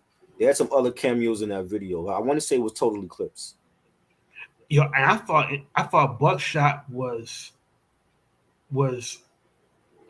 talking his shit, Yeah. like he was talking about everything he had accomplished Mm-hmm. and how he weathered so many storms. And Right. I gotta listen to Total Eclipse Yeah. because That one I I didn't never I got around to buying that album. yeah, that one was like that got slept on. I don't remember if I heard it, I don't remember, but I remember they had that song, that's the Stay Real joint where they Jay-Z took that for the public service announcement, the same melody and shit. Mm. And I believe there's like some story behind that. Um I gotta ask Reg because Reg is good at those background stories. Like I believe there was like some beef with them and Jay over the. I think it came out the same time as PSA. So Was it like Big Bank Takes Little Bank? yeah, something like that. Because but they have a video for that also for Stay Real. Um, I want to say they had like something going on because they both was like out at the same time and shit. But yeah, Total Eclipse album. I didn't really check for that one. Enter the Stages classic. Warzone to me was a solid sophomore album. You know, but yeah, like they definitely boot camp definitely is a great crew. Shout out to them. Yo, and I must say, man, like I, Brooklyn is has contributed so much to hip hop, and Yeah, I like there's so many great MCs that I admire, and so many records of Brooklyn MCs that I have. right. Like I just I just talk about it with reverence, man, because y'all really y'all just dope, man. Yeah. Well, we take pride. We take Dope as pride in what fuck, we man. do. We got to compete with the MCs and Queens. You know what I'm saying? Like Queens MCs they were just killing it. You Yeah, that I think I saw something. I saw a post like know. Rich Burwell produced the best MCs. Right. I can't. I don't know. It's between Brooklyn and Queens. Yeah. I mean Bronx gonna have they're gonna have they saying it in Harlem and all that. But I mean it's Brooklyn and Queens for me. You know what I mean? It is most of the hip hop that I love is I don't even want to get into that whole area shit, but it's like Nas is my You don't want favorite. to call it Civil Yeah, War. Nas is my favorite MC. He from Queens, you know what I'm saying? But you know, Boot Camp was like one of my favorite crews. You know what I'm saying? And I did street team shit for them. So I probably would be more biased for them. You know what I mean? And seeing them live a couple times, and Wu Tang, they from Staten Island. They to me is the best rap group ever. Staten Island gonna have something to say. You know what I mean? And it wasn't just them. It was Force MDs is from there. Mac Hmm. Wiles is from there. But a lot of people don't know that. You The know, actor. yeah, he's from Staten Island. Oh, okay. I didn't Yeah. know that. Yes, and he's a singer. He put out a dope ass debut album like 2013, 2014. Pete Rock was on that in his prime still. Preemo was on that. Havoc. You know what I mean? He did his thing. I know. ARP, the league owner of Rare Breed Entertainment, he's from Staten Island. Right. Yeah. So Staten Island, they're gonna have something to say about that, and but I mean, for me, it's Queens and Brooklyn. They have like the best MCs, and it's that would be a great versus. I would love to see something like that, like Brooklyn versus Queens. Get the best, Nas and Havoc, Nori, Large Pro, Run DMC against Boot Camp Like and Kane, MOP and versus CNN. yeah, that would be crazy, man. Who would win that? CNN and MOP? Wow. I mean, I'm going with MOP. 'Cause I think they got better albums. Hmm. You know, like when Primo was in his bag in '96 when with Fireman Squad, and the Warriors album was great. For First Family for Life. Like I don't know. I don't think CNN beating them with just that War Report album. You know what I'm saying? Like that. Yeah. That's their classic. Like Reunion was good. I had my issues with Reunion though. There were some things I didn't care for with that sophomore album, but War Report is a classic. I don't know if they're gonna be beating MOP with just that one album. Even with Nori's solo album, he got one great album. After NORE, Yeah. it's like, what's his best album after that? You know? It's definitely not Melvin Flint. Nah. God's Favorite was okay, I don't know. Like a lot of people don't like that album. I liked it. I don't think it's classic. It has some bangers though, but MOP man, they discography is flawless to me. You know, even the stuff they did with the Snow Goons, the Sparta album, that was fire. Hmm. You know what I'm saying? I highly enjoyed that album. You know what I mean? And they still killing it. Danzini killing it. Little Fame doing production.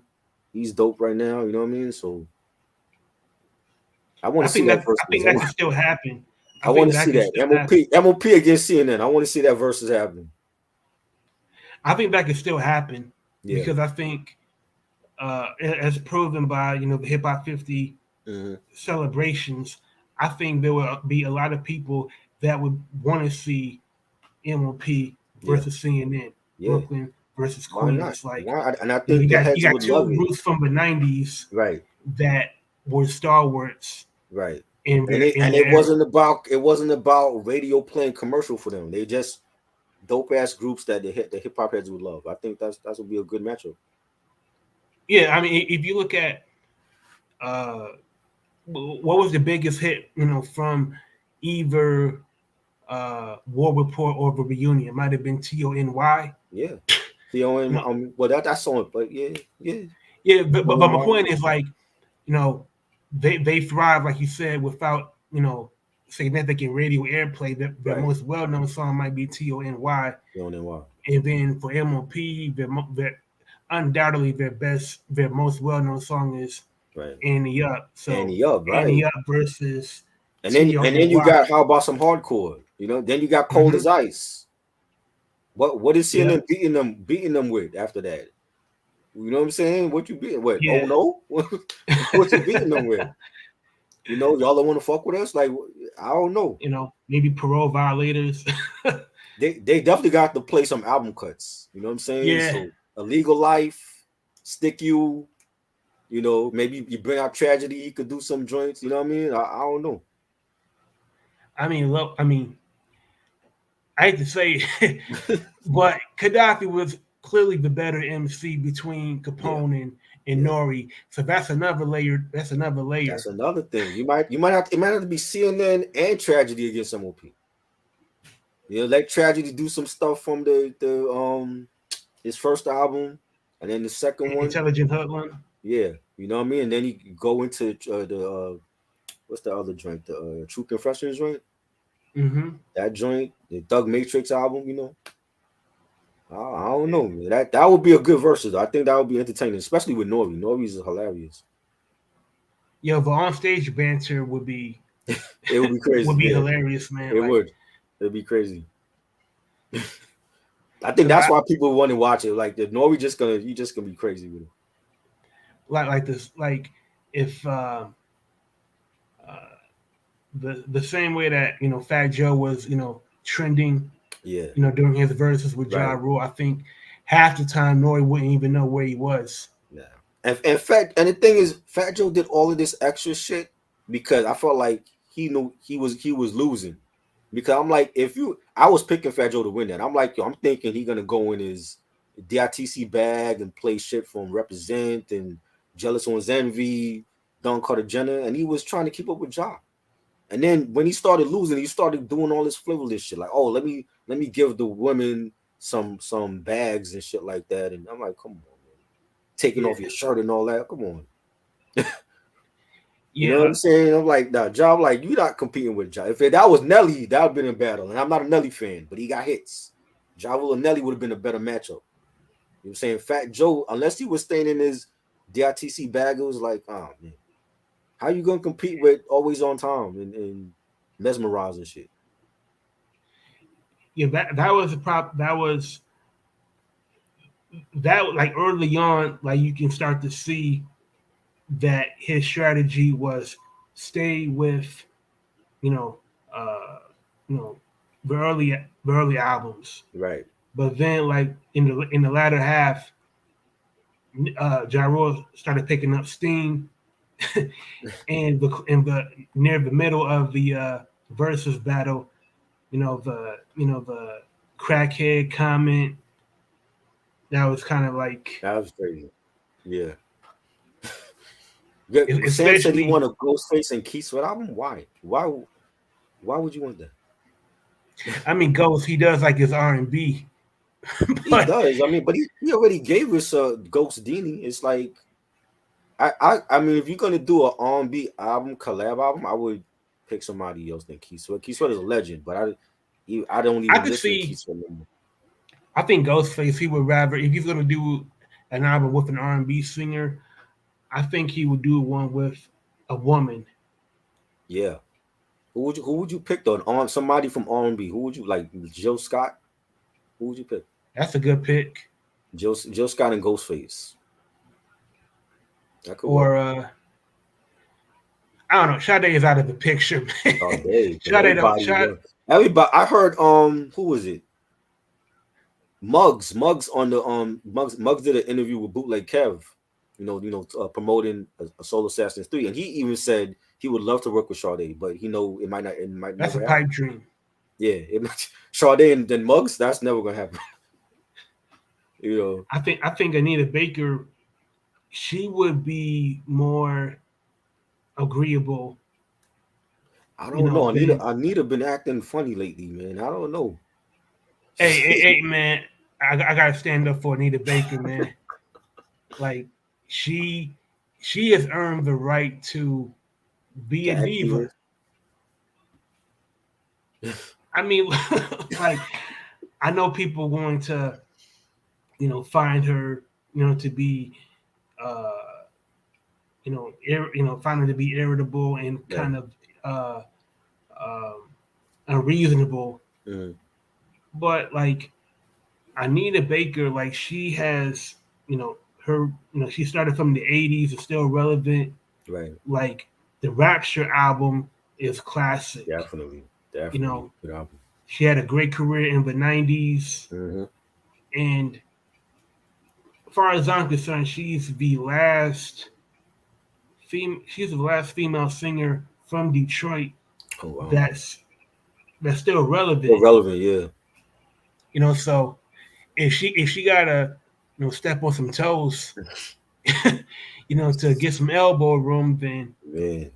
Well, I have no problem with well it. why Babyface? What Babyface ever do to her? He's like And harmless to everybody. I never hear nothing about Babyface being in beef with nobody. well, it's kind of like, what did Charlie Murphy ever do to Rick James? Like Right. sometimes you got to show Rick was why on you're drugs the though. big Rick dog. Rick was Rick was beefing with everybody. He was on drugs. He was beefing with everybody. He probably don't even remember the shit that he was doing. He You know probably, what I'm saying? He I'm was sure he mad did at it. Prince because Prince was stealing his spotlight on tour. That was the petty shit he was doing. I mean, Rick James, he was so scandalous that at the end of the Fire It Up tour, Hmm. he stole the synthesizer that belonged to Prince from the Yes. touring That, rig. that that And was in the documentary. yeah, I remember them talking about that. and he recorded all of the keyboard parts from the Street Songs album was recorded using Prince's synthesizer. That's crazy. Did Prince ever get and then credit for that? Nope. and then Rick James, he returned the keyboard to Prince with a thank you note. That is crazy, B. And then Prince was like, "Yeah, let me steal Vanity from you. Yeah. That's my bitch now." You know what I'm saying? and then Crazy. like and then like Prince later went on to do a movie. Hmm. And then if you remember, Rick James, he even dyed his hair blonde Right. because For the he that was wanted that was for the Glow album. Yeah, I remember that. in 1985, Yes.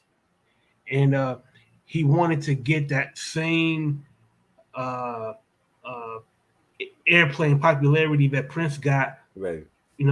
for himself.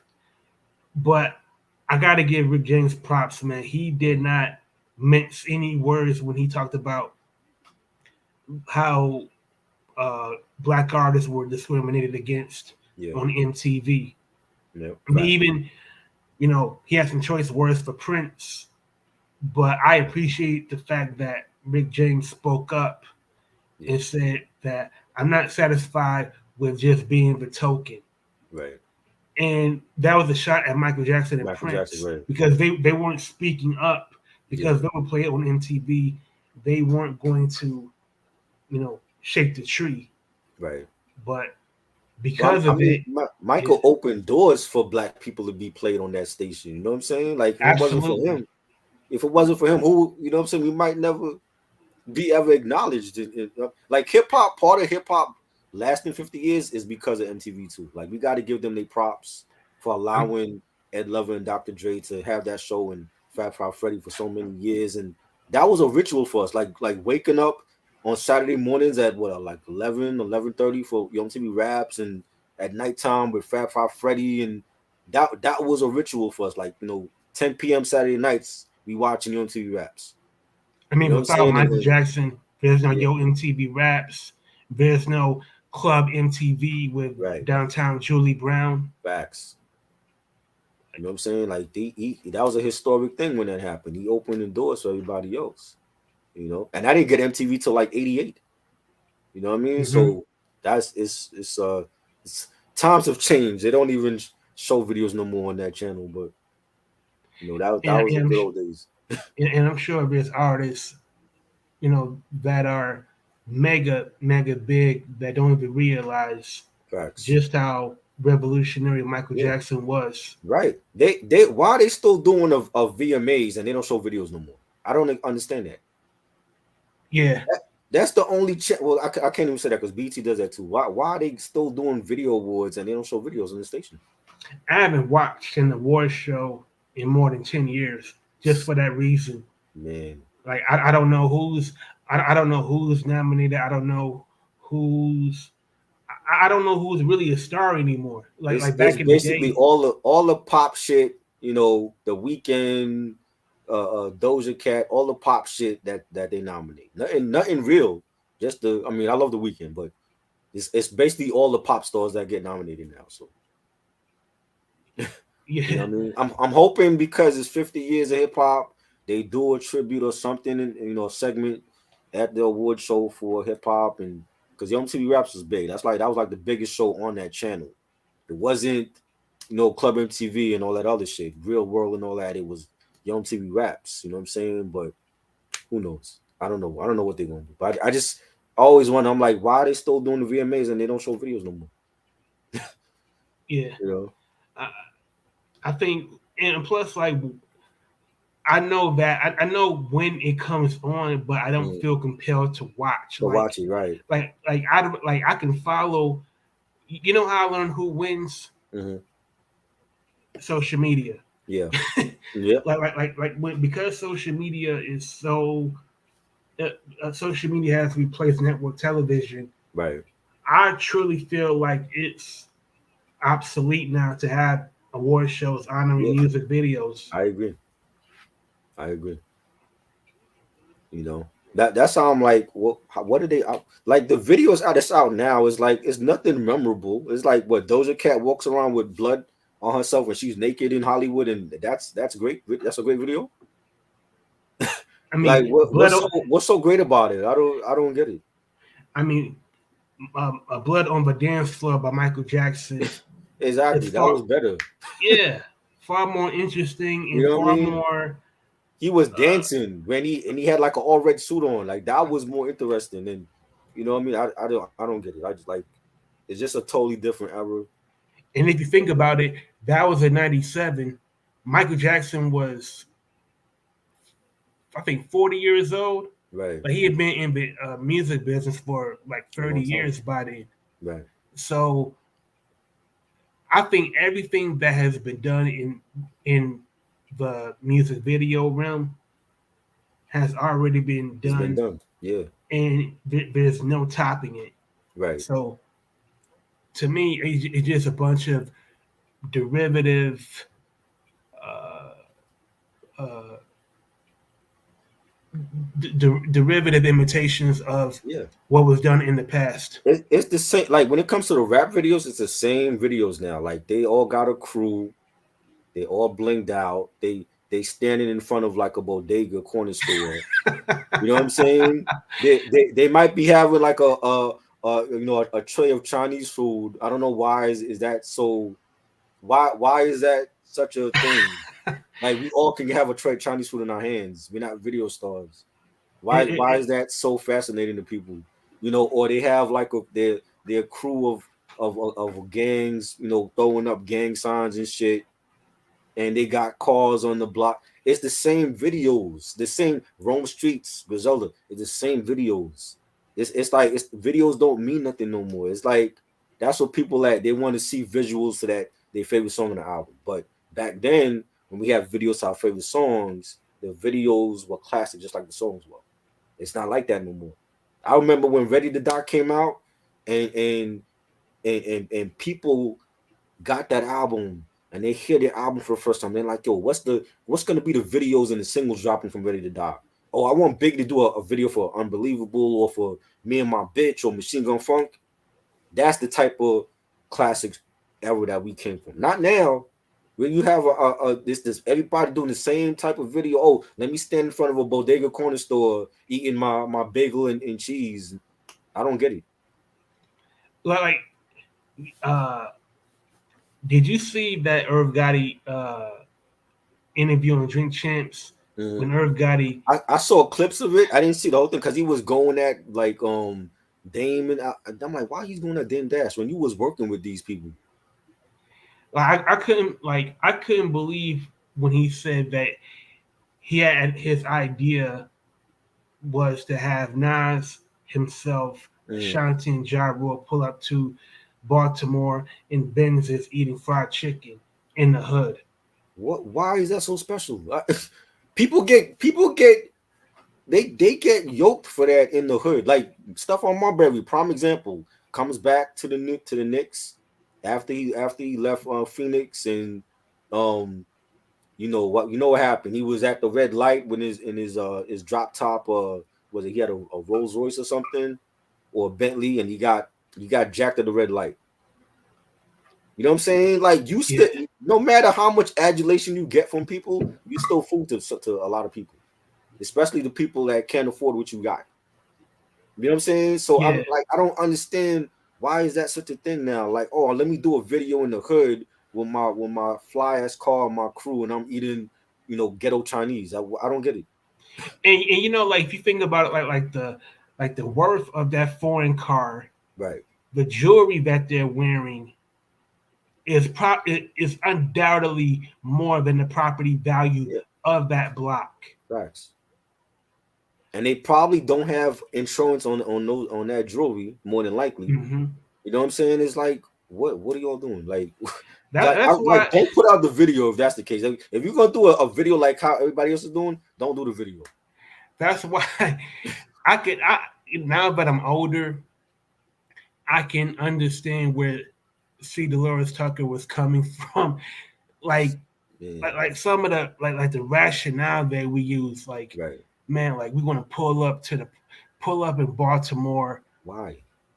and we just if what are you gonna do? Like you're gonna take pictures with people in the hood eating fried chicken, and I'm What sure what is that to prove though? Like, oh, this is how I'm really hood like this. Like I could go to the ghetto Chinese takeout and buy my whole neighborhood food. And what does that prove?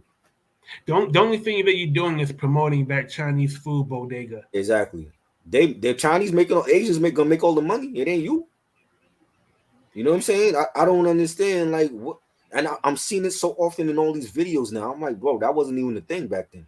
Man, and you just said a word, man, because the black dollar, it leaves our community and it goes to other communities, man. Right. As far as Chinese food places, Hmm. the hair places, Yep. like we just give away all of our influence, all of our value and worth to these stores that are not owned by us, Facts. and these uh, proprietors, they don't care anything about us. One of the things that aggravates me sometimes is like you'll go to a gas station and there's a black person ahead of you Hmm. running their mouths to the clerk It might be a Chinese person, it might be an Arabic person, and they just yapping. They don't care Crazy. anything about what you're talking about. They don't care about your family. They don't care about your troubles. They're just listening to you because they hope that you'll just keep buying what they have in the store. I see it all the time, man. Facts. Yeah, it's crazy. Just I don't know. I at some point I hope maybe it's because we don't have like a little X or Hype Williams anymore. They were innovative when it came to music videos. Paul Hunter. Now it's like you can just get anybody off the street to do a video. Like, oh, just record me in front of my neighborhood chicken spot. I'll do the rest. And You I know, and, think like and people, and like people will record music videos from their phone, but right, they don't even bother to explore the other functions.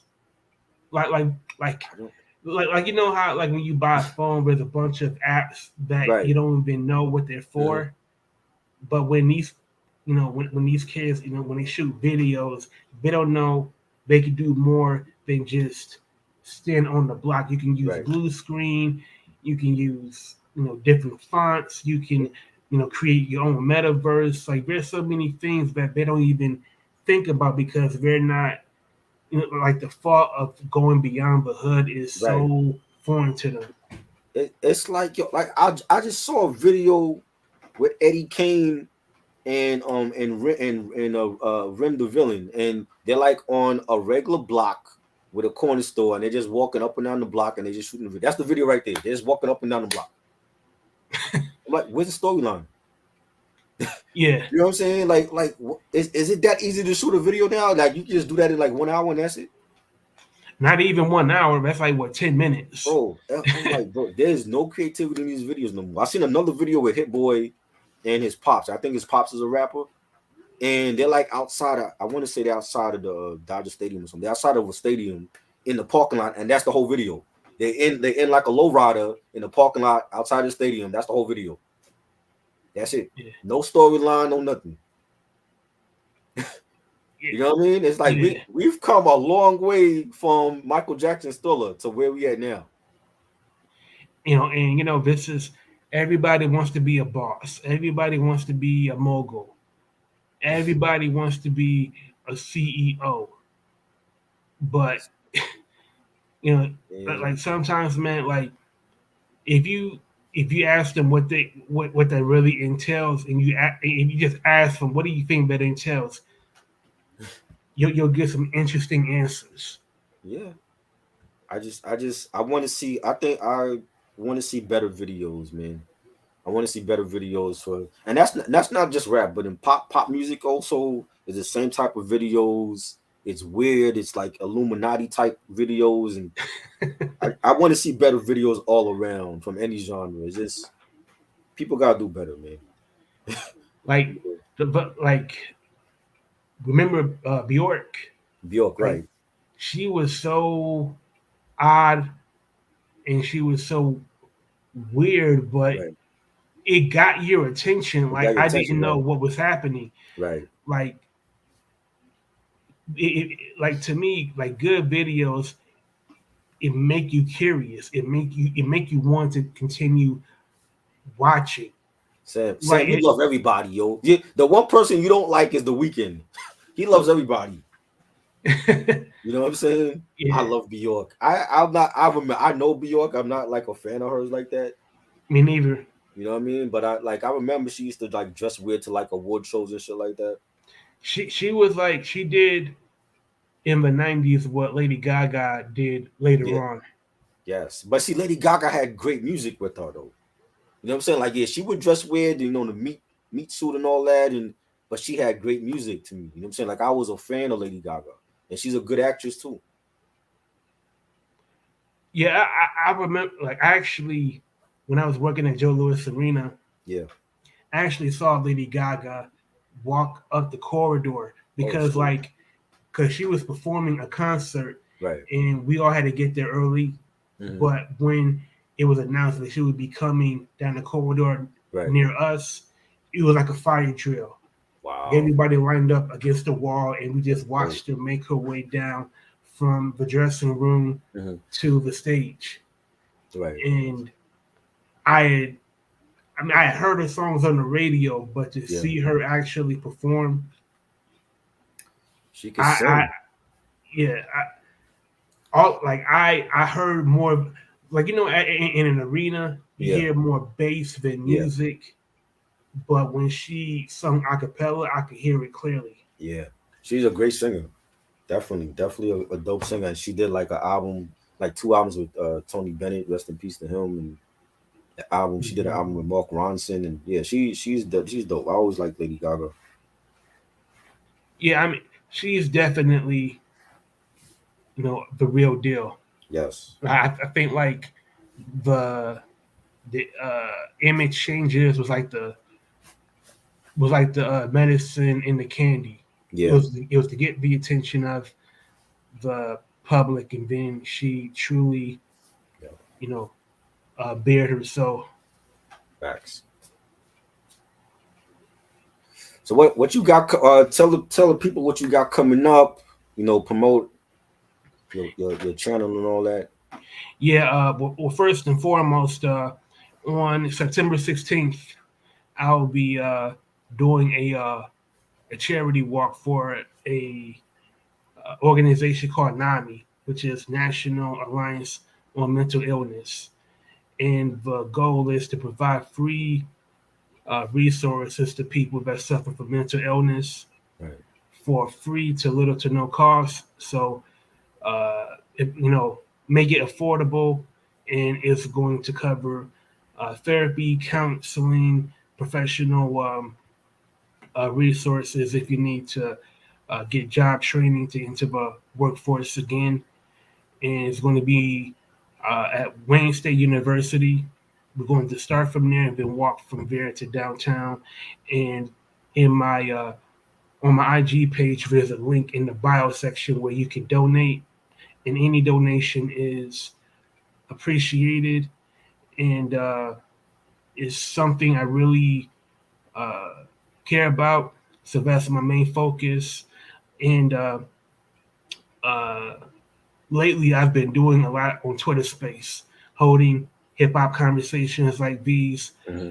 with uh, Maria Watson, Right. um, 13, Gutter Goddess, and just a host of other people. And we just talk about hip hop like we're doing right now, and we talk Dope. about other broader issues that are happening in the country. And the goal is just to have a place where people can just, talk hip hop, and they can talk about other things that's happening in the community. Right. Um, you know, this is like I wanted to make it communal. Yeah. Like whatever you got going on, you can, bring it, to whoever is listening, bring it to the attention of people that's listening, uh, and go from there. And uh, and that's pretty much my main focus. And I always appreciate talking hip hop with you. Yeah, I had man. a great time sharing my No favorite doubt. Apollo Brown albums, Yes. and Definitely. as you can see, Salute to you I, for I those, know I man. know my stuff, man. Oh yes, you do. That's why I had you in mind for this. I'm like Apollo Brown is right in your home. I'm like, yeah, man. This is, and he don't get mentioned a lot with the great producers. You know what I'm saying? And you know, I was Hey, definitely happy to do this one. And I think I might have to come to Twitter because you got like a whole community over here. So yeah, I might yeah, have to go over there. like uh,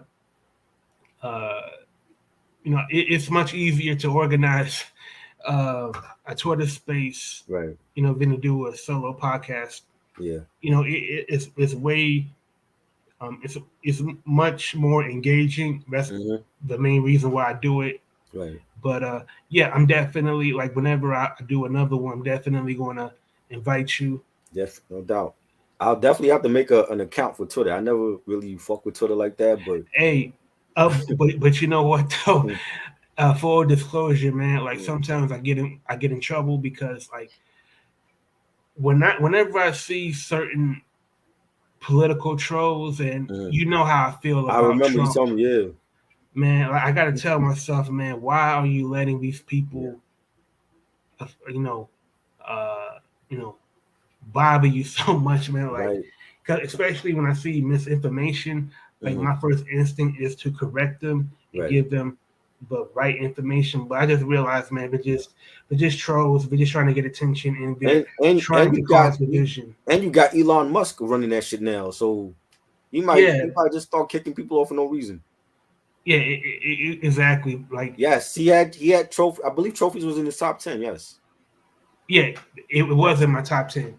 yes. You got to go back and look at our list because I had that in my I think that was already in my top 5, but it was a great list. I definitely glad you could put some respect on Apollo Brown, and like I said, anytime you want to come back, you always welcome here. You know what I mean? It's a, like, and also I enjoy doing it because, like you said, Apollo Brown is from here, Mhm. and he is not recognized more for his talents as a producer. Like, he should be getting, Right. high profile placements. Like, there's no reason why Yeah. uh, he shouldn't be producing for, uh, say, Eminem. Right. I agree. Back same backyard. Yeah. Um, there's no reason why he shouldn't be producing for J. Cole. I agree. Like, I believe if he gets higher placement, he'll start to get more media coverage, which will bring more attention, and thus, more people would want to work with them Right. because of because of the exposure. It's kind of like monkey see, monkey do. The industry is so fickle. Like, once they see that one person has worked with them and has had success, hmm then everybody wants to work with them. Killer Tapes wants to know where did you place trophies at? What was your number if you remember? So, I don't remember now. You have to go back. Killer, just rewind the tape and go back to when we did the list. Oh man. I don't even remember what was. I remember my top 5 because those are like the ones I played the most. Definitely Sky Zoo was in there. Joel Ortiz album. I think I had trophies in my top 5 too, because I played that a lot when that came out. But just go back and rewind the tape, yo. You're gonna love it. We had a great discussion tonight, and I appreciate y'all, coming through. I'm gonna try to go live like every Thursday night, like 8 p.m. I'm liking this time slot. What I mean, I didn't really want to go late with it. I want to do earlier live streams. So there's a lot of shit that I'm doing also too. So it's like if I want to do shit on my channel, I gotta do it early. So you know, stay tuned. Tomorrow, me and Reg is doing the Mask soundtrack review. I'm not looking forward to that because that soundtrack is not good. So Mm. we're doing that. The Jim Carrey movie, the Mask. We're doing that soundtrack tomorrow on his channel. I didn't know you'd even had a soundtrack for that movie. I didn't. Well, I mean, every movie has a soundtrack. Wasn't paying attention back then to that soundtrack, but they had like Escape was on that soundtrack, and I think like SWV, like so they had like some R&B people on there. But I don't mean it was good. But we're gonna be. He wants to do that. We're doing like a soundtrack month, so we're gonna be discussing like different soundtracks for the month of September. So we're Like, doing that. Huh? the substitute soundtrack The substitute soundtrack? was interesting. Really? The one Uh, with Jim Belushi? no, it was the one with uh damn it, like Miami Life was on it. I might be. Oh, It may be another movie. Like, I know it had something to do with a high school. yeah. I heard, I know they had more than one sequel. I believe they had more than one sequel. I saw the one with Jim Belushi and somebody else was in that movie. It's been so long since I saw that though, but I didn't know it. I didn't know the soundtrack was dope like that. I got to check that out too. Like, Mhm. that was the first time I heard of Rascast, and then I Right. went back and looked up Yeah. his work on the Coolio album. Right. So we're doing soundtrack month starting tomorrow on his channel, and I don't know. I got some stuff planned, so I mean we'll see what I'll do next week. But thank you, Rocker, as always.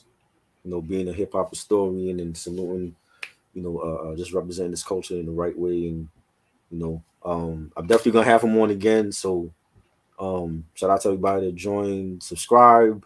Let me know what are your favorite like top three or top five Apollo Brown albums if you have any. Yes, Blacklight. I did that. Blacklight was on both of our lists with Stally. Hmm. Definitely enjoyed that album. I got to hear more from Stally though, but that was a great album with him and Apollo Brown. I love the album cover for that too. So stay tuned. Just definitely gonna be going more live more often. So thank you, Rocker. Appreciate it, bro. It's always a pleasure. Yeah, man. All right, we out. Salute.